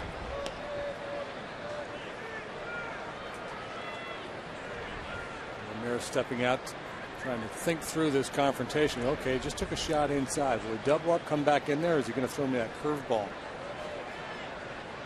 Most likely the latter. Got it. Slider.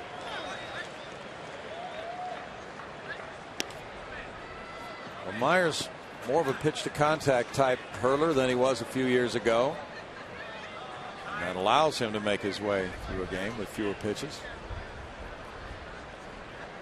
which also makes it a possibility to pile up more innings. He did an excellent job of that last year with the Astros. 223 of them blocked by Quintero. 3-2. Myers struck out 180 in 223 innings. Certainly not a bad strikeout number at all. And just a little bit below his career norm.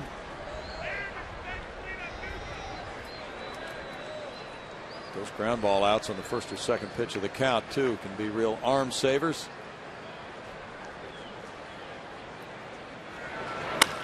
Up the middle into center field. Ramirez singles. Runners at first and second, nobody out for Pena now.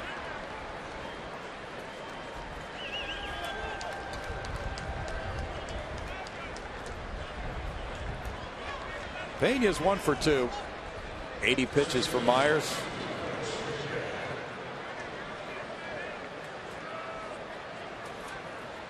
Doing exactly what you're supposed to do with a comfortable lead and just throwing quality pitches. He hasn't walked anybody tonight.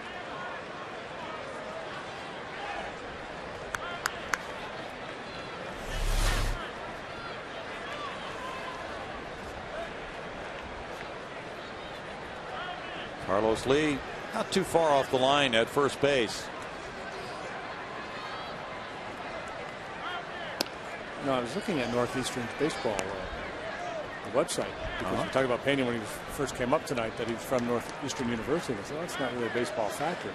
They have not produced a lot of big league players, but just about every year they have somebody drafted out of there.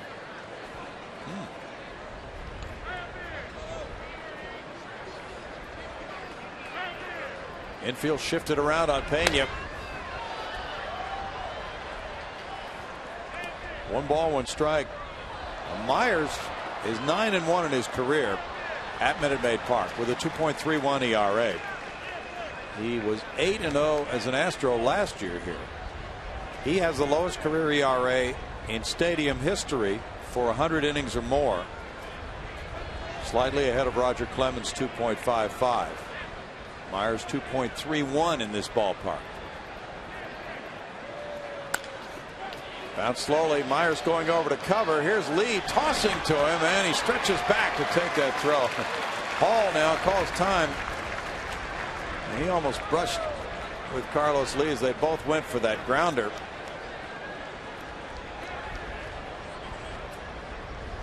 And not an easy chance here, because Carlos has to flip this ball behind him a little bit to Myers on the move.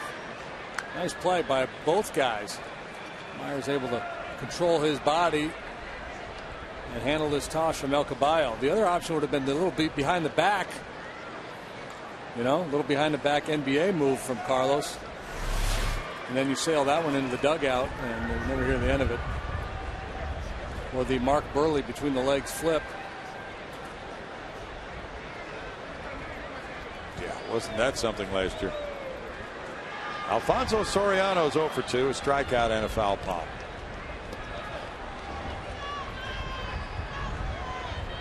We're getting ready to play in San Francisco with the Dodgers and Giants matching up tonight. Tim Lincecum for the Giants. It was interesting what they did last night as players from both the Giants and Dodgers came out on the field in a pregame ceremony and spoke to the crowd about keeping things cool and not having any more episodes like the one that happened in the parking lot at Dodger Stadium where the Giant fan was beaten. Into center field, and Bill Hall makes the over-the-shoulder catch and fires back in. Tremendous play by Hall. 2 outs. Well, it sure was. That's the kind of ball I was talking about earlier where you're kind of hoping an outfielder comes in and runs you off because it's a much easier play for an outfielder if he can get there. But the outfielder, unless they're sure, can't call it. Now, this is just one of those tweeners where 3 guys had a shot at it, and I think ultimately any one of the 3 could have caught it. And the guy who had the toughest chance ultimately made the play. Well, Hall's having a nice game. He's been all over that field tonight. Makes the throw back in. The runners hold at second and third, 2 outs. Soto the batter, 0 for 2. Strike on the curveball from Myers.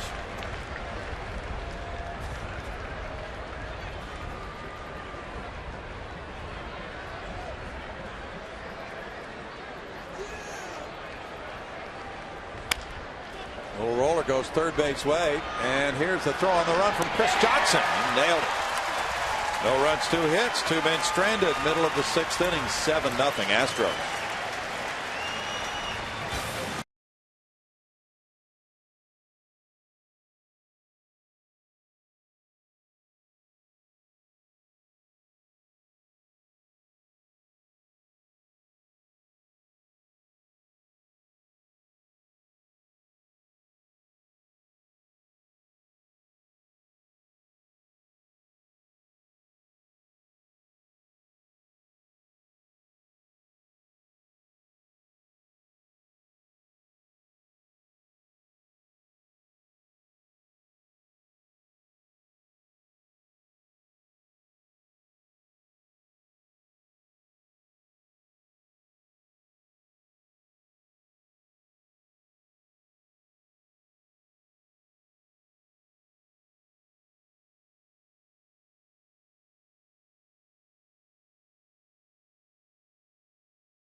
has made a couple of changes.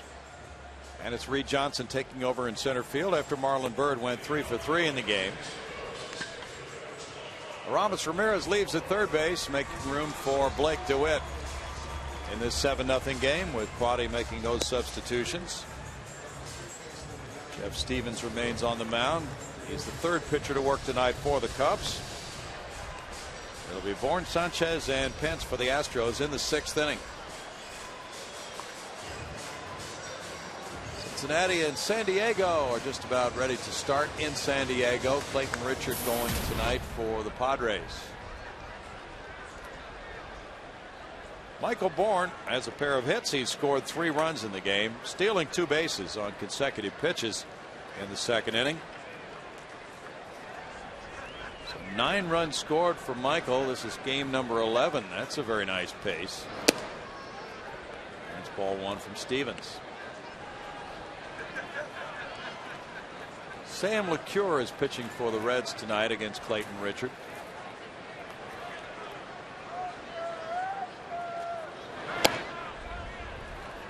It's 2 balls, no strikes. See where Ryan Zimmerman went on the DL. Yeah, what's that injury? He's got a strained abdominal muscle. Called up catcher Jesus Flores from AAA Syracuse. So if you're a fantasy player and you got Ryan Zimmerman, you might as well put him on the bench for a little while. Gotta watch those injuries for fantasy ball.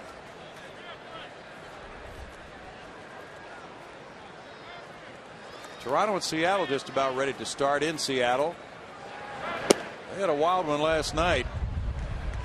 Blue Jays blew a 7-0 lead and lost. Did they really? Yeah. 2 balls, 2 strikes. The lucky guy of the evening, King Felix, gave up those 7 runs, cut off the hook. Wow. Well, he deserved that after last year pitching so well and having almost no run support. True. Well, Brett Myers has gotten the run support tonight. First 2 outings, he didn't get much. Bourne is down on strikes. 1 out. Let's take a look at how this game has gone. Hunter Pence drove in the first run with a single to left, scoring Michael Bourne, who had bunted his way on. And Bourne, with a grounder, deflected to shortstop, scoring Quintero. That was in the 2nd. The Astros took a 5-0 lead. Bourne stole 2nd and 3rd in that inning. And Angel Sanchez drove in 2 in the 4th with a single. And now as he bats here in the 6th inning, the Astros lead at 7-0. Edit that video just right. You can say Michael Bourne stole 2nd and 3rd on the same pitch. He's that fast. He is. Almost is. No balls, 2 strikes. Did a line drive up the middle and it hit him in the backside, sliding into second base. Easy as 1, 2, 3 when the top 3 hitters in the order do what those 3 guys have done. They have 6 of the Astros' 10 hits. They love those twofers. They've scored 5 of the 7 runs. 1, 2, 3 hitters. 1 and 2.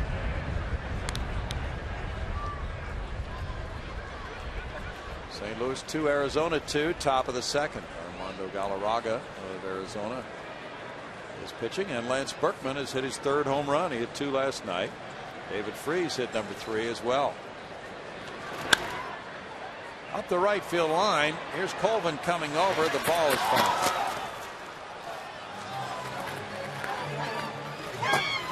All right, here's a little bonus trivia for you guys.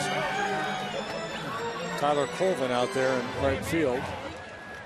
Played collegiately at Clemson University. Give me 2 Astros who played at Clemson University. Good question.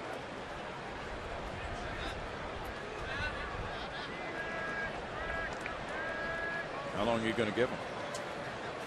Yeah, I'll give him until Angel's at bat is over. Take a while. He fouls off that pitch. You're right. He does hang in there. He's buying you time. Yeah, he's a good hitter for trivia questions. Albert Pujols got a hit his first time up for St. Louis. He's hitting 171 right now.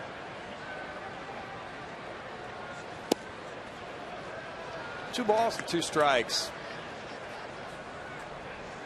Chris Carpenter's on the mound for the Redbirds.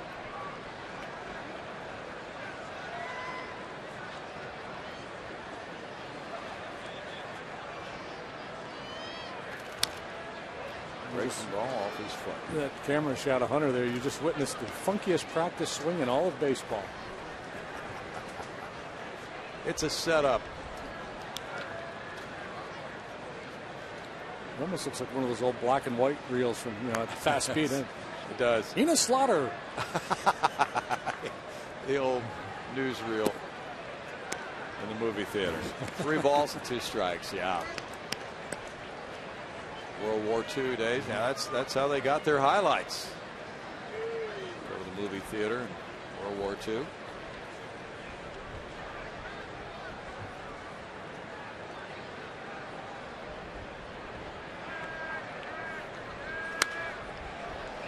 Punched outside the right field line. 3 Cubs running for it as it drifts back into the seats. Good effort by Colvin. Left his feet. Royals and Twins are tied 3-3. They're in the top of the 7th in Minnesota. Okay, I can't wait anymore. Okay, who are they? The two I was thinking of. There may be more. Billy Spires and Denny Walling. Ooh, Denny Walling. Good question. Would Joe Sambito be the only Astro from Adelphi University you could think of? Pretty good chance.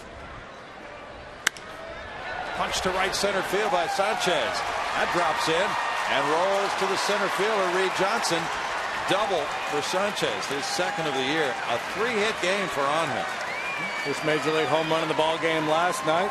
He's really doing an outstanding job, given the opportunity to play with Clint Barmas' injury. And you talk about an at bat.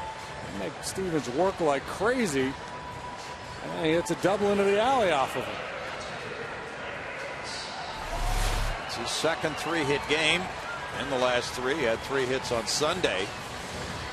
Clint's probably heard you've been Wally pipped about 10 times down there tonight. Yeah. Well, this is the 5th straight game for the Astros with 10 hits or more. Hunter Pence with strike 1 has 2 of those hits and 2 runs batted in. Sanchez has an OPS of well above 800. Before this game, his on-base average was .395 and slugging percentage was .447. No balls, 2 strikes. Sizzling start for the Astros shortstop, filling in for Barmas. Angel has played second base as well. If you're trying to project what might be happening when Barmas comes back, of course Bill Hall's there, but can play either position. Hunter with a grounder to Barney, retired for out number 2. The Brown Hand Center, great hands of the game, shows you the Astros glove work in the 6th inning. There's Carlos Lee with the toss to the pitcher. Myers covering. A little grounder by Pena. And then the fine catch by Bill Hall, and Chris Johnson makes the 3rd play in a row after the first 2 had reached on singles. Now Carlos Lee off the end of the bat. It cues right out in front of the plate.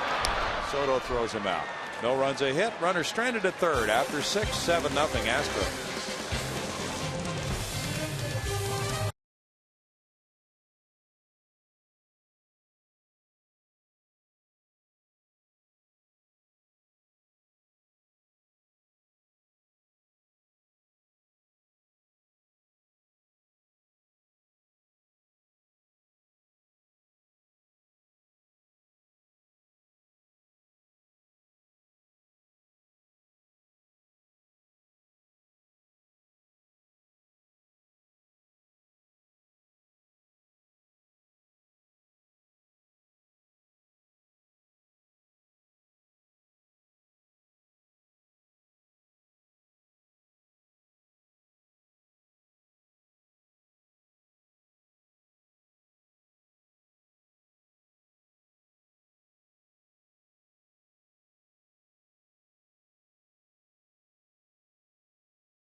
On Fox Sports Houston is brought to you by Steel. Visit SteelDealers.com.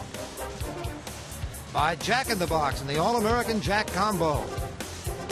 And by Southwest Airlines, new Rapid Rewards.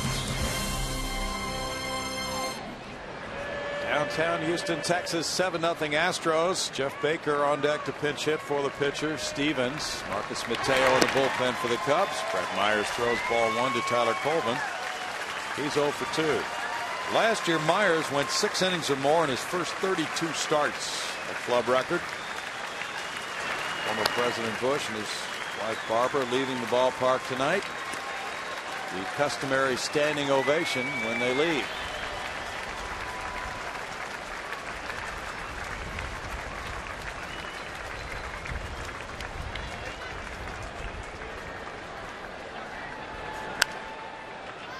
In the air, foul and out of play for a 1-ball, 2-strike count. Have you been to the Bush Library at College Station? I have not. Very, very good stop. And they've redone it since, you may have been there 7 or 8 years ago. It's been redone since then, last couple of years or so. Fly ball, right field line. Hunter Pence looking up. That one reaches the seats. Colvin hits number 2 of the season, and the Cubs are on the board, trailing 7-1.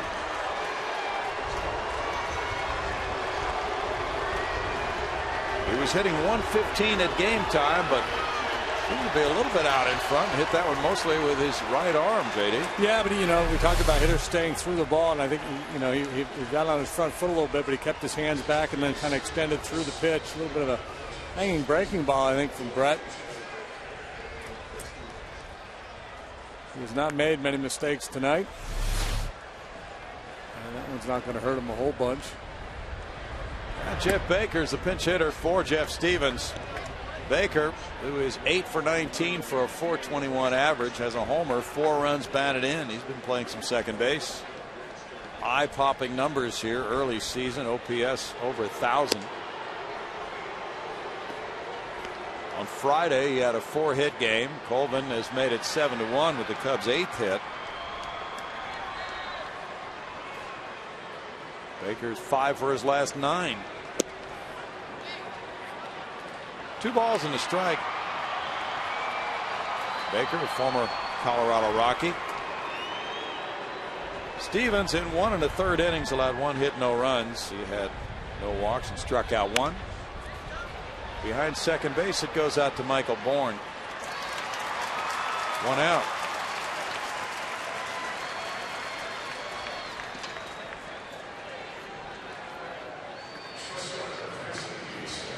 Myers with that tremendous consistency last year, going 6 innings in each of his first 32 starts. Following that same pattern here for the first 3 starts anyway this season. 7 innings, 6 1/3, and now so far 6 1/3 tonight with Starlin Castro facing him, 2 for 3.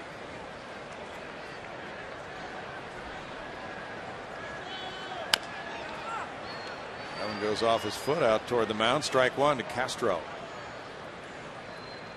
We talk a lot about Brad Arnsberg and what he brings to the table and how much he helps the Astros pitchers, but it goes both ways. It has to be a lot of fun for Arnie to watch these guys succeed, especially guys who are capable of executing a game plan. When he breaks down all that video and all the statistics and the hitter's strengths and weaknesses, and he says, this is what I want you to do, and a guy can go out there and do it. That'd be very rewarding for Brad. Yes. Carlos Lee backpedaling into right field for the catch, 2 down. You can give the guy all the information in the world, but if he can't execute the pitches, it's not going to do him much good. Brett Myers won 14 last year for the Astros. He lost 8 with a 3.14 ERA. First round pick of the Phillies in '99. The Astros had signed him as a free agent prior to last season. He has signed a 2-year extension with a vesting option for a 3rd year over the winter. Darwin Barney's 0 for 3. Dodgers have placed shortstop Rafael Furcal on the 15-day disabled list. He has a broken left thumb. He's had a hard time staying healthy. Yeah. Head first dive while stealing 3rd last night. That's what happened with Hamilton, too. Head first dive. We talked about this the other day. It's great to play all out, but sometimes self-preservation, in a long baseball season is more important. Yes. On the 100th pitch from Myers, it's a ground out to Angel Sanchez. The Colvin home run gets the Cubs their first run of the night, 7-1 Houston.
Second base, and Marcus Mateo is pitching.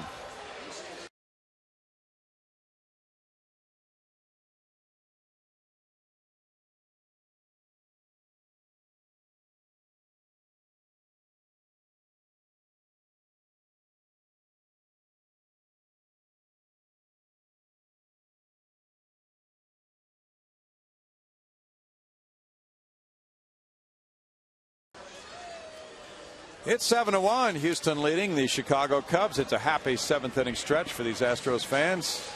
And for Jeff Baker, a move to second base after pinch hitting for the pitcher Stevens. New pitcher is Marcus Mateo. He's been in 5 games and his ERA is 2.70. And we understand Brad Mills is in one of the suites tonight. There's Brad along with his wife Rhonda. Brad is not allowed to be in uniform for the game, serving his 1-game suspension. He is allowed certainly to be there or other areas in the ballpark. Is not allowed to be on a broadcast from what we were told. Yeah, he couldn't be in the booth. Because I was offering that up. I said, you could come do my job. I could take the night off. But he said he's not allowed to. Probably fear that he would sit up here and go, boy, this would be a good time to hit and run. And next thing you know. Word gets down to Al Pedrique. And he couldn't be anywhere where he had access to the players, so he couldn't hang out in his office because the players could come from up the tunnel from the dugout into the clubhouse. Al Pedrique managed the Arizona Diamondbacks for a while, taking over for Bob Brenly, who's next door. Jeff Fulcino's warming up for the Astros. Meanwhile, Jason Michaels falls behind 0-2, and he's 0 for 3 tonight. Well, Mateo, pitcher number 4 tonight after Russell, the starter, went an inning and 2/3. Samardzija went 3 innings.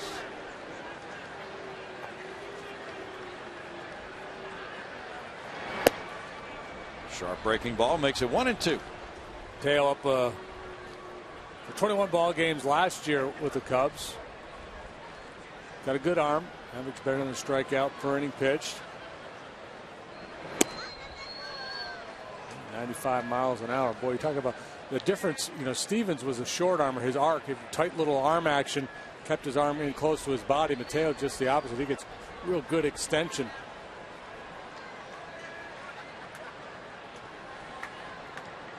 And many feel this is one of the big differences in the game the last few years. All the hard throwing relievers. It's changed from an offensive game back in the 90s to more of a pitcher dominated game in recent years. Well, last year for sure, wasn't it? Boy, no hitters and runs were down, home runs down. Whoa, It looked high, but it's strike 3 call. 1 out.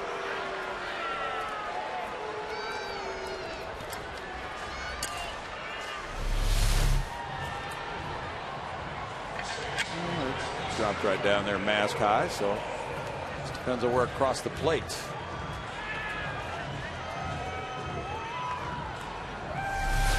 Good drop down, catch the back edge of the plate. Bill Hall is 1 for 3, an RBI single his first time up. Ball's back to fastball. There's strike 1 to Hall. Mateo was signed by Cincinnati in 04, traded to the Cubs in 07.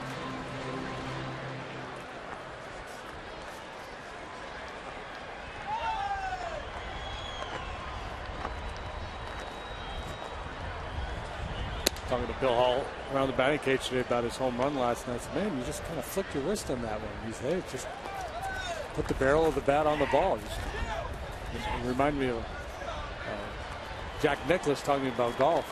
He used to think about just trying to apply the club to the back of the ball. It's kind of a stop process. Oh, so that's how you do it. Yeah. 1 and 2. Because that's what we need in golf is more things to think about.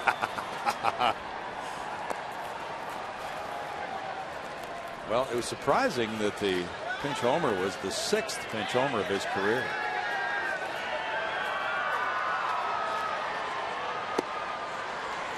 Strikeout number 2 in a row for Mateo.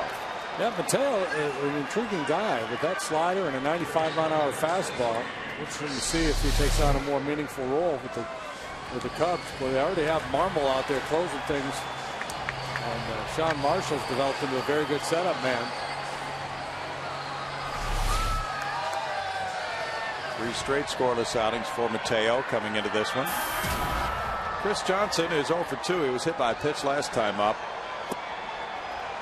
You know, the sharpness of that slider. Well, he started that one in a really good spot for a pitcher. Veered out of the zone.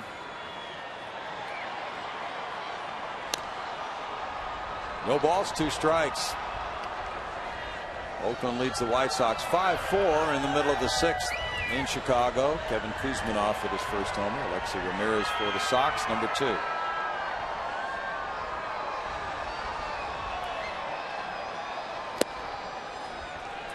One ball and 2 strikes. This is game 2 of a 3-game series. Tomorrow night, the finale is on May 20 at 7 o'clock. Wandy Rodriguez versus Carlos Zambrano. And then a 4-game set with the San Diego Padres opens Thursday night. Bud Norris and Dustin Mosley at 7:05 here on FS Houston. All 4 of those games this weekend with the Padres will be on FS Houston. Game 2 of the series Friday night matches Jay Happ and Aaron Harang. Saturday night at 6:05 it's Nelson Figueroa and Matt Latos, who just returned from the DL and pitched last night. And Sunday it's Brett Myers and Clayton Richard.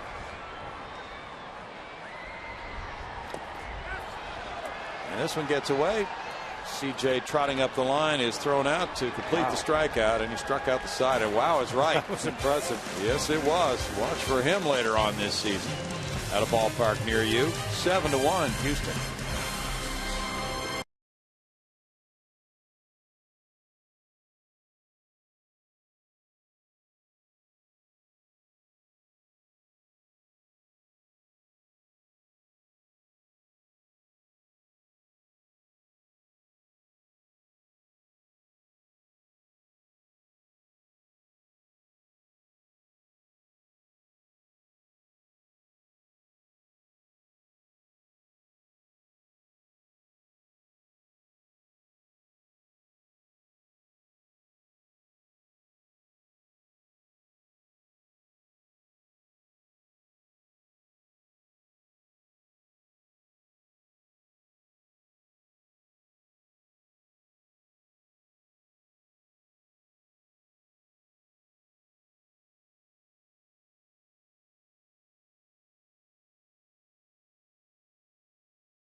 7-1.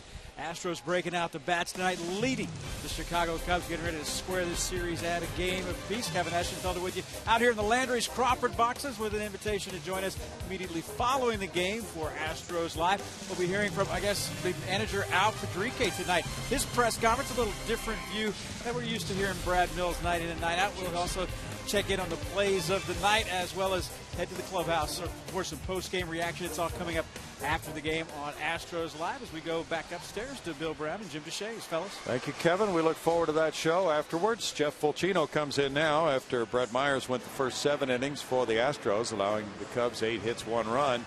He didn't walk anybody while fanning 5. Fulcino has no decisions with an ERA of 3.60 for 5 innings. Reed Johnson, the first to face him. 5 appearances, 1 inning at a time for Fulcino. A couple outings in Philadelphia, 1 in Cincinnati, twice with the Fish over the weekend. Strike to Reed Johnson. Thirsty little fellow. It's very important to hydrate before going to bed. So you keep your folks up all night. No balls, 2 strikes. Hopefully that's water.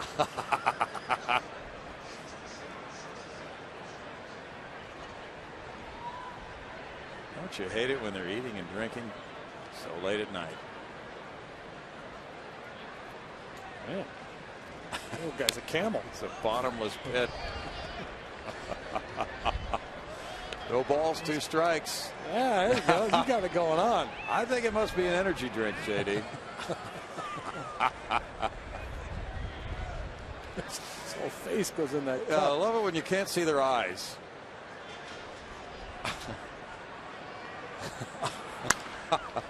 Lined up the right field line. That is in for extra bases. Reed Johnson heads for second. Hunter Pence digs it out of the corner. A double for Johnson. That's his first hit. He was 0 for 7. Not that kid's first hit on that big cup.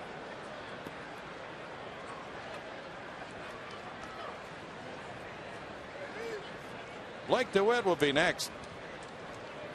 He's a creature of habit, this little guy. Takes a drink, puts it in, picks it up, yells at the field.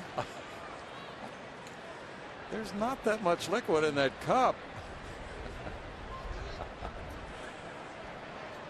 Now you're ordering another one. DeWitt takes, and there's strike 1. He is 1 for 7 with 2 runs batted in with the Cubs.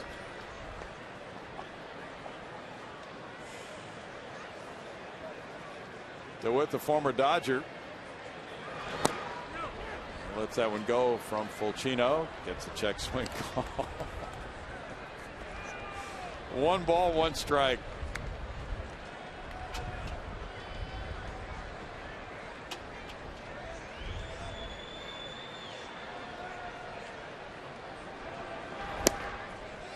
DeWitt goes to a 2-1 count. Jeff trying to work that fastball down. Now he left it up to Johnson and paid the price for it.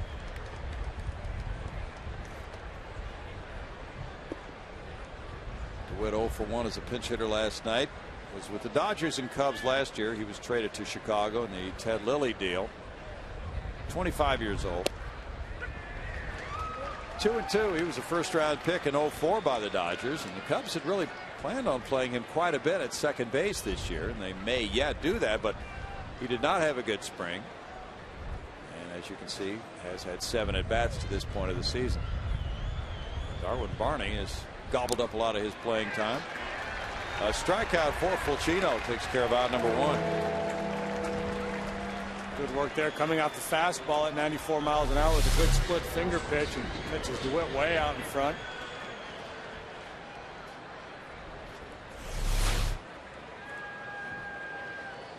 Carlos Pena got a hit to right field. Bill Hall was out in right field. In the 4th inning, he's 1 for 3. Arizona 5, Cardinals 3, bottom of the 3rd. There's Carpenter having a rough time. There's ball 1 in tight. D-backs got 2 in the first and 3 more in the second. Justin Upton has hit his 3rd home run. Colby Rasmus has added his 2nd to the Redbirds home run parade of Berkman and Freese prior to his blast. Fulcino pours one in, and it's a 1-ball 1-strike count. Carpenter becomes doubly important to the Cardinals now with Adam Wainwright lost for the season. He sure does. Kyle McClellan has pitched well for that Cardinal club twice now. And he hit well last night, too. Rolled foul. Talking with the Cub broadcasters yesterday, and they were very impressed with what they saw from the Pittsburgh Pirates. They have an interesting lineup, and you know, we keep seeing Pedro Alvarez at third base on the highlights at night with some spectacular plays. Overbay's the first baseman now. Neil Walker, good young player. Of course, the center fielder is outstanding. McCutcheon. 2-2, and I think they've had better pitching performances than many people thought they might get. Apparently, Charlie Morton is throwing the ball extremely well. Yeah, staff ERA of 3.29. That's pretty good. I don't think it'll hold up. Yeah, it would be tough to hold at that level. Paid attendance tonight is 23,523. The count goes full for Jeff Fulcino. It's very deliberate. Takes a lot of time between pitches.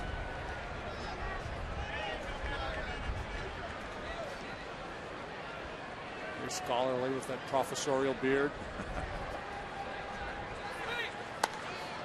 Fastball, towering pop. Quintero over. Cubs clear out of his way. And it drops. Chris Johnson stuck his glove out. What we have here is a failure to communicate.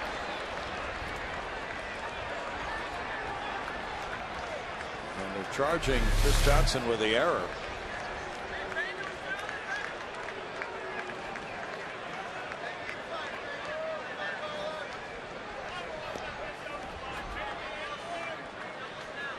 That's his 4th error. Well, had a lot of backspin, obviously, in a windy night. Q kind of wasn't all that close to it. Pursued it like he had a beat on it. Yeah, and I think CJ expected Q to catch it. Realized at the last he was the better option, but by the time he threw his leather out there, it was too late. Exactly. And from Q's standpoint, he went to the rail. That's what players are taught to do. Go as far as you can go, but then as you say, it started moving back the other way to left field for Jason Michaels. 2 outs. And it'll be Soriano next. He's 0 for 3. I don't know. You know, I'm kind of in favor of the team error, JD. I am too. In cases like that, you're not sure who should, you know, the ball should be caught, but not sure who should get it. And even on a play like that, where ultimately the guy makes an out, I would be in favor of taking the error off the books. Sure, that's not a bad thought at all. Just wipe it out. Here's ball 1. A mulligan, if you will. It could be expunged from the record. Defensive mulligan. They got something like that in hockey, the delayed penalty. If they score, they wipe the penalty off. That's right. Good fastball. Could somebody sprint out of the dugout for the extra attacker? You know, the funny thing, too, about this whole discussion about team error, we've been all in baseball a long time. We've been talking about it forever, and we're not the only people. Still don't have it. Nope. They won't listen to us, Greg. I guess not. But we're not alone. We're not? No. 1 ball, 2 strikes. Baseball is generally fairly slow to change, and there's, you know, we're so tied to the history of the game and the numbers. I think there's a fear of rule changes that could affect numbers. I don't know. But that wouldn't be that drastic. No. And defensive numbers are the quickest thing you could change because, frankly, nobody pays that much attention to them. Except Bill James. Yes, he does. And they've done, actually, I should qualify that. In recent years, they've paid a little more attention to him, thanks to people like Bill James. But historically, I have no idea what Babe Ruth's defensive fielding percentage was in his career. You don't? I don't. You don't know how many outfield assists he had? I just have not the foggiest. How many Gold Gloves he won? Yeah, wins above replacement. Yeah, well, I don't know any of that What was stuff. the Babe's fort? Well, Gene Duffy just wrote a note that there was a team error back in the 1950s on foul ball. No, not a team error. Something about foul balls in the 1950s. We'll have to check that out. There's never been a team error to our knowledge. There was a time in baseball history when sacrifice flies were counted as at bats. That's true. Matter of fact, the year that Ted Williams hit 407, that was one of the years they counted them, and they calculated he would have actually hit 411 had the sacrifice fly existed. Huh. Revisionist history.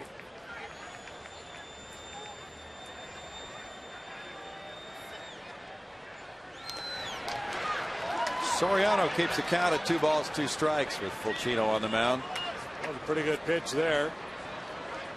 Greg, if you could be commissioner for a day and change one thing about Major League Baseball, what do you think it would be? Oh, I'd let them leave their gloves on the field.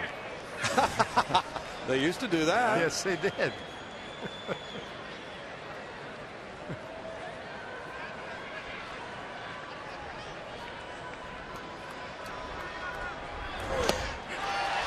Quintero wanted it down. He got it low from Fulcino. And these fans' thirst for good baseball has not yet been slaked, as it's no runs a hit. An error and a man left. It is 7-1 Houston.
Over the Cubs and take the Astros with you wherever you go this season. Subscribe to MLB.com tonight to see every Astros game live or on demand on your computer and your favorite devices. Visit Astros.com to order and get more details. MLB.tv. Baseball is everywhere. Bill Brown. What would be your favorite device, Patty, for viewing? Do you have an iPhone? I absolutely have an iPhone. Okay, very good. No brainer there. How about an iPad? Do you have an iPad? No, I was admiring Kevin Eschenfelder's iPad tonight, though. I'm jealous, and it's on my bucket list. John Graybo, with no decisions, an ERA of 2.70, faces Humberto Quintero, who's been on all 3 times. Double, walk, single. There's strike 1. Marcus Mateo struck out the side in his 1 inning, the 7th. Jason Bourgeois is on deck to pinch hit for Jeff Fulcino next. Graybo worked last night 2/3 of an inning, giving up 1 hit, no runs. And he's one of those lefties who's also effective against right-handed hitters, about the same from both sides of the plate against Graybo. Yeah, he works from the third base side of the rubber, and There's a pretty good changeup that moves down and away from right-handed hitters, a pitch they have a difficult time handling. Tough act to follow the one Mateo threw the ball. My goodness. Yeah. He lit it up. Drive to center field sends Reed Johnson turning back into left center to the warning track, and he turns. And, he dropped it. Now the ball's in play, and here's a play at third base. A throw from Castro is getting away, and Quintero is safe at third.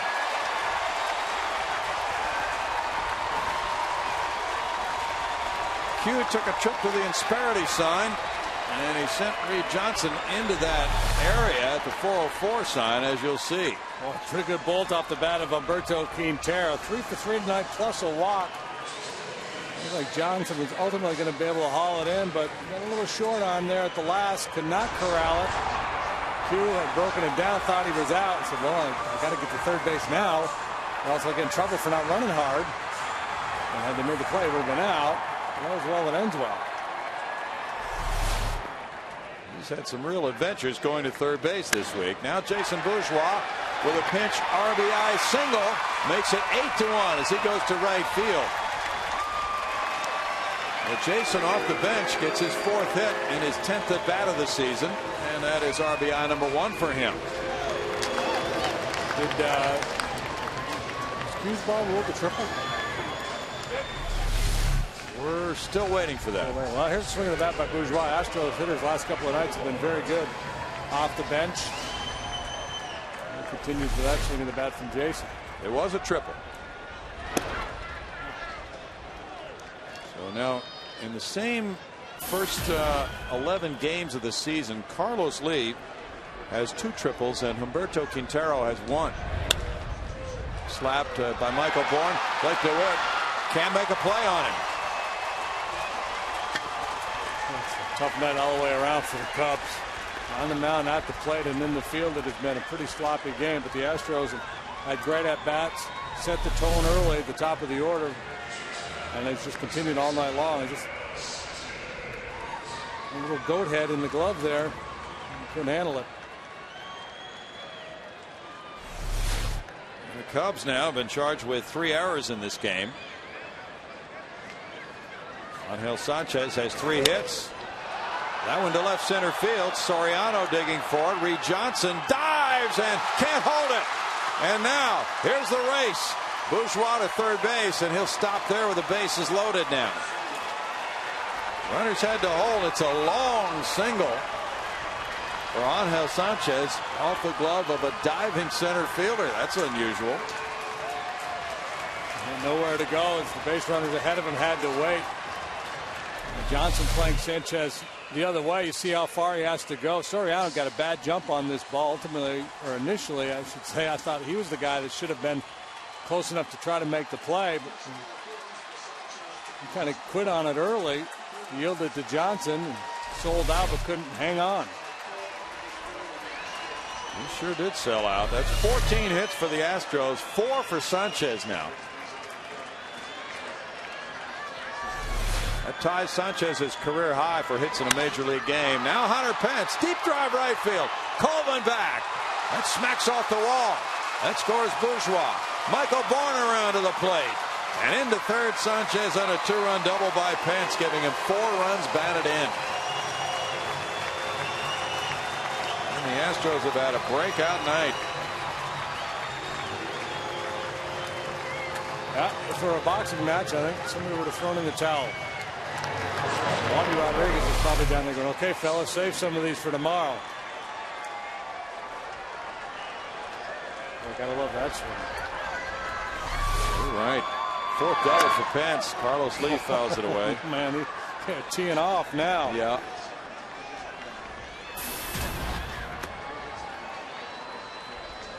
Humberto Quintero with 3 hits has tied his career high, and the Astros are 8 for 16 with runners in scoring position. 10 runs on 15 hits. DeWitt backhands, throws low. Carlos Pena saves him an error, but the run scores to make it 11-1. Ali picks up RBI number 6.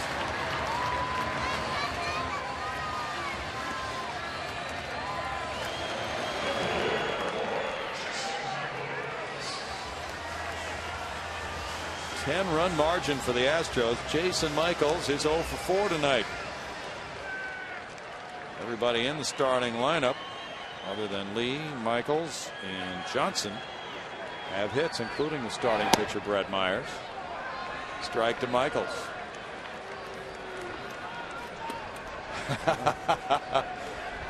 Well, Brad Mills is suspended, but he's watching quite a show from the suite. Behind first base, up the right field line. A hit for Michaels now. Getting pinched to third base.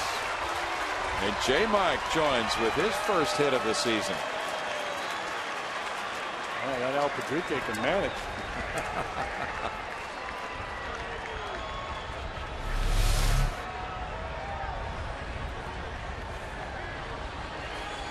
When you're 0 for 4, you'll take that knock.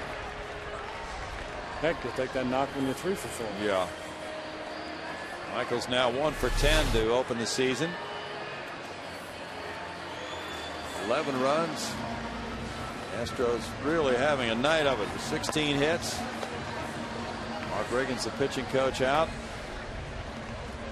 Graybo came in last night in that situation in the 7th inning in relief of Ryan Dempster with a 1-run lead, and gave up a walk to Pence and a hit to Lee, but got Wallace and Johnson to get out of trouble. Now Bill Hall, 1 for 4, an RBI single.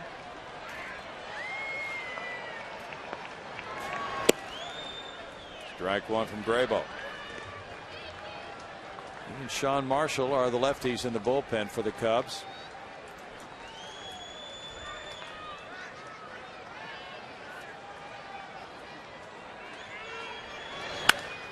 That's a line shot. Starlin Castro goes diving to his left to stop it. A bullet. 2 outs. Michael's ball was not hit well at all. This ball absolutely scalded. There's been some really good swings at the veteran lefty here. Now it's Chris Johnson.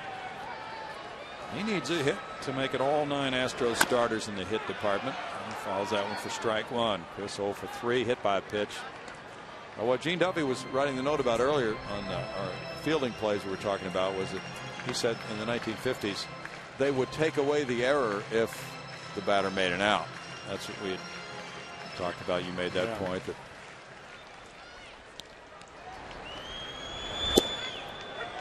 strike 0-2, and Mike Uguccione let us know from the truck that Babe Ruth's fielding percentage was .966.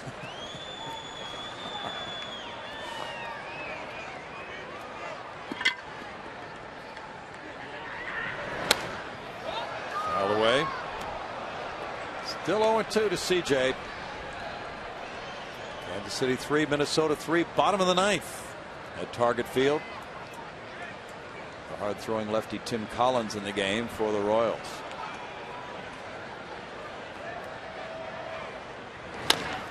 Chopper to shortstop. Castro in. And the throw means the Astros in the 8th inning played 4 runs on 5 hits with 1 error and 2 men left. And they lead at 11-1.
Fox Sports Houston is brought to you by the Progressive Insurance Group. For a money-saving car insurance quote, call 1-800-PROGRESSIVE today. A beautiful night here in downtown Houston, and the Astros fans have liked a lot of things about this evening. Look at that scoreboard. An early 5-0 lead after 2 for Brett Myers. He certainly took it to the bank. 7 innings of 1-run baseball. Now it's Brett Wallace taking over as the first baseman. Carlos Lee got an RBI in the 8th. He leaves the game after going 0 for 5 with that run batted in. And pitcher number 3 of the night, Anuri Rodriguez, takes over to try to lower that ERA. Murray has worked 4 times this year. Just 2 1/3 innings. If you were with us early in the ball game, he announced that talked about Rodriguez being suspended. He has appealed his suspension, and now he's set to serve 3 games at some point. That could be reduced on appeal. That's hammered on a line to left field, and a hit in front of Jason Michaels by Soto. Soto now 1 for 4.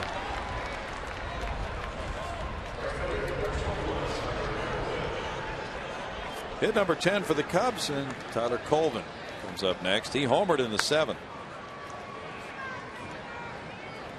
Rodriguez hit a batter, hit a Marlin, Gabby Sanchez in the backside the other day after when Mujica had hit Billy Hall. They were both ejected. Since Rodriguez came after a warning, he was suspended, as well as Millsy. That's why we had that shot of Brad up in the suite watching the game.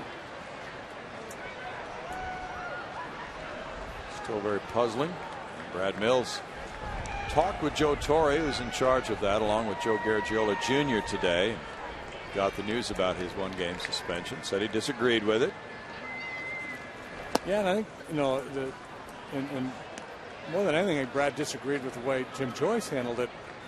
In that, you know, both guys that were hit on the backside. Nobody charged them out. There was no menacing looks. There was nothing when the play happened at second base in the first game of the series to indicate that anybody was upset or was going to take a shot at anybody.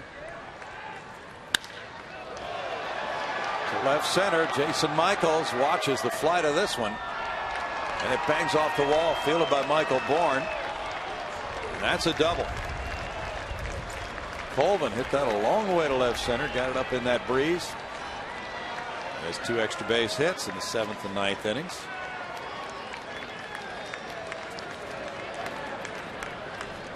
And really, that's kind of what the league wants anyway. You know, the one thing they're trying to limit is the headhunting. The fastball is up around the head. That's dangerous. You know, you kill somebody. But those inside pitches that, you know, hit somebody in the hip, no big deal. Both hitters just took their base.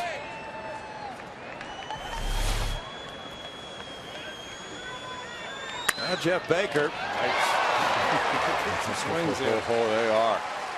A real bullet to third.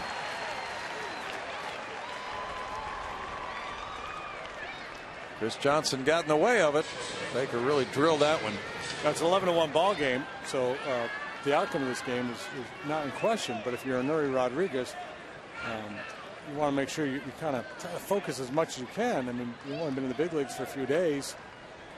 And you don't want to get knocked around here, give up 3 or 4 runs. It's an opportunity to impress. Starlin Castro is 2 for 4. There's strike one. Even though Anuri Rodriguez has the advantage as a Rule 5 draft choice, that the Astros could not send him to the minor leagues without working out some kind of a deal with the Tampa Bay Rays. Nonetheless, they could just decide they were going to give him back to Tampa Bay. So it was not a guarantee that he will be in the big leagues. He's going to have to produce something to stay in the big leagues. And it's a 1-ball, 1-strike count.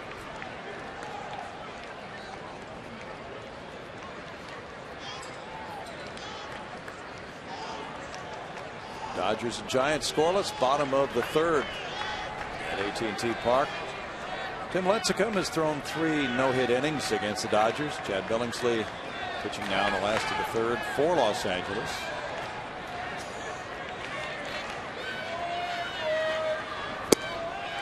A lunging swing for Castro makes it 1-2. I wonder what the record is for fewest games in a major league career prior to being suspended. Ooh. I mean, this poor kid, he just been out there 4 times, and all of a sudden he's facing a suspension. That's right. I'm pretty sure he had no ill will when he was in that game. I mean, he hit the guy with the 6th pitch of the at bat. Yes.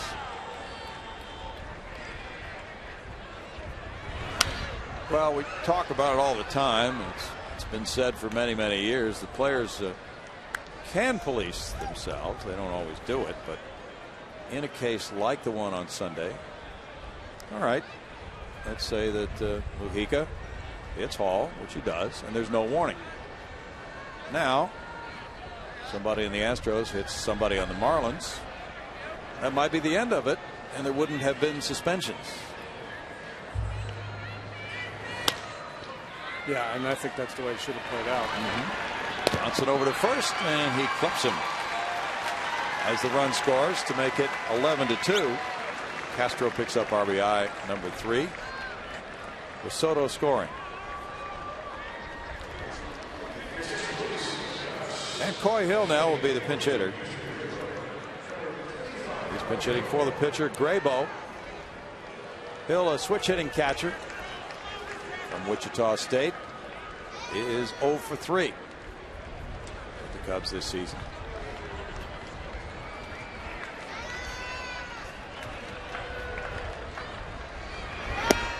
And there's strike 1 for Rodriguez.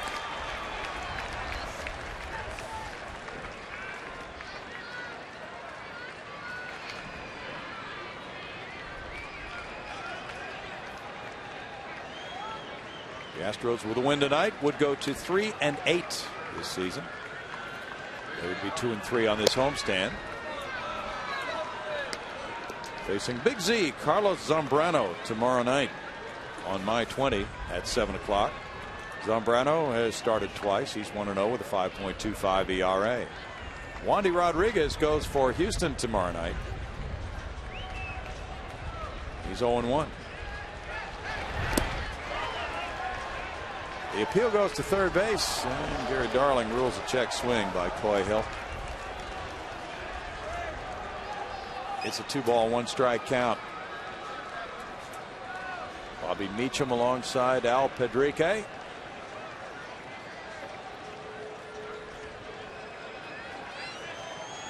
Astros had the players out early today for one of those periodic workouts they have at home before batting practice.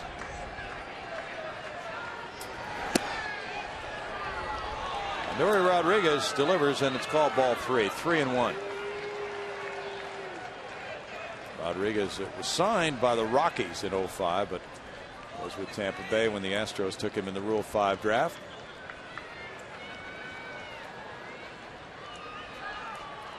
Gonna pop him up right here. Maybe not. Oh. And a appeal at third base. A check swing call by Darling on ball 4 to Coy Hill. Now Reed Johnson. Nobody warming up for Houston. Johnson double to right. His first time up in the 8th inning.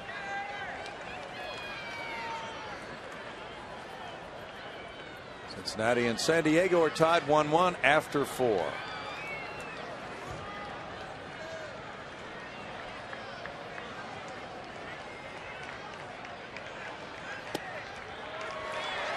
Strike 1 to Johnson.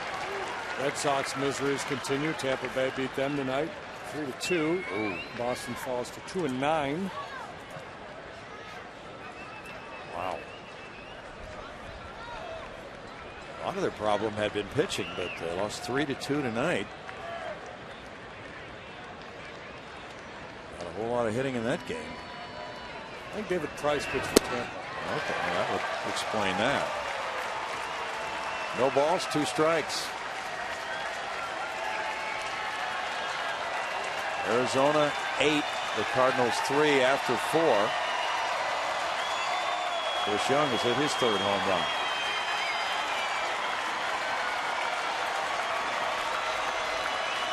Been a very enjoyable evening for these folks. They're ready now to take off with 2 outs and 2 on.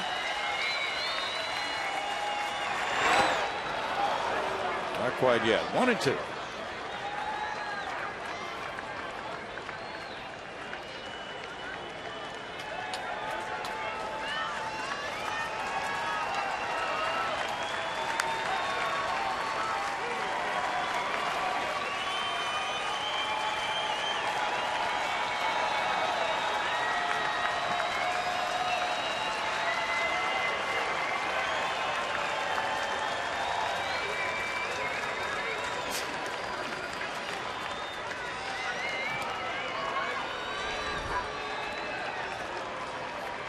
Zambrano brings a pretty good head of steam into that game tomorrow night, the way he finished the season last year for the Cubs.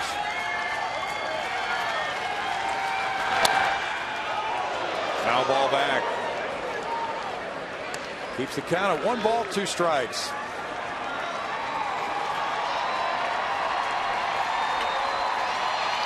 Zambrano has a 9-game winning streak that ties his career high.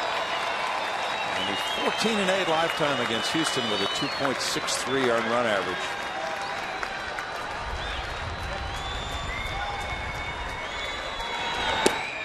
Strike 3, that ends it. And the Cubs in the 9th inning get a run. On 2 hits, they strand 2. Al Pedrique takes over for one night as the manager for the suspended Brad Mills. Gets a lot of early runs. Brett Myers picks up win number 1 of the season. And the Astros blow out the Cubs tonight. Final score, Houston 11 and Chicago 2.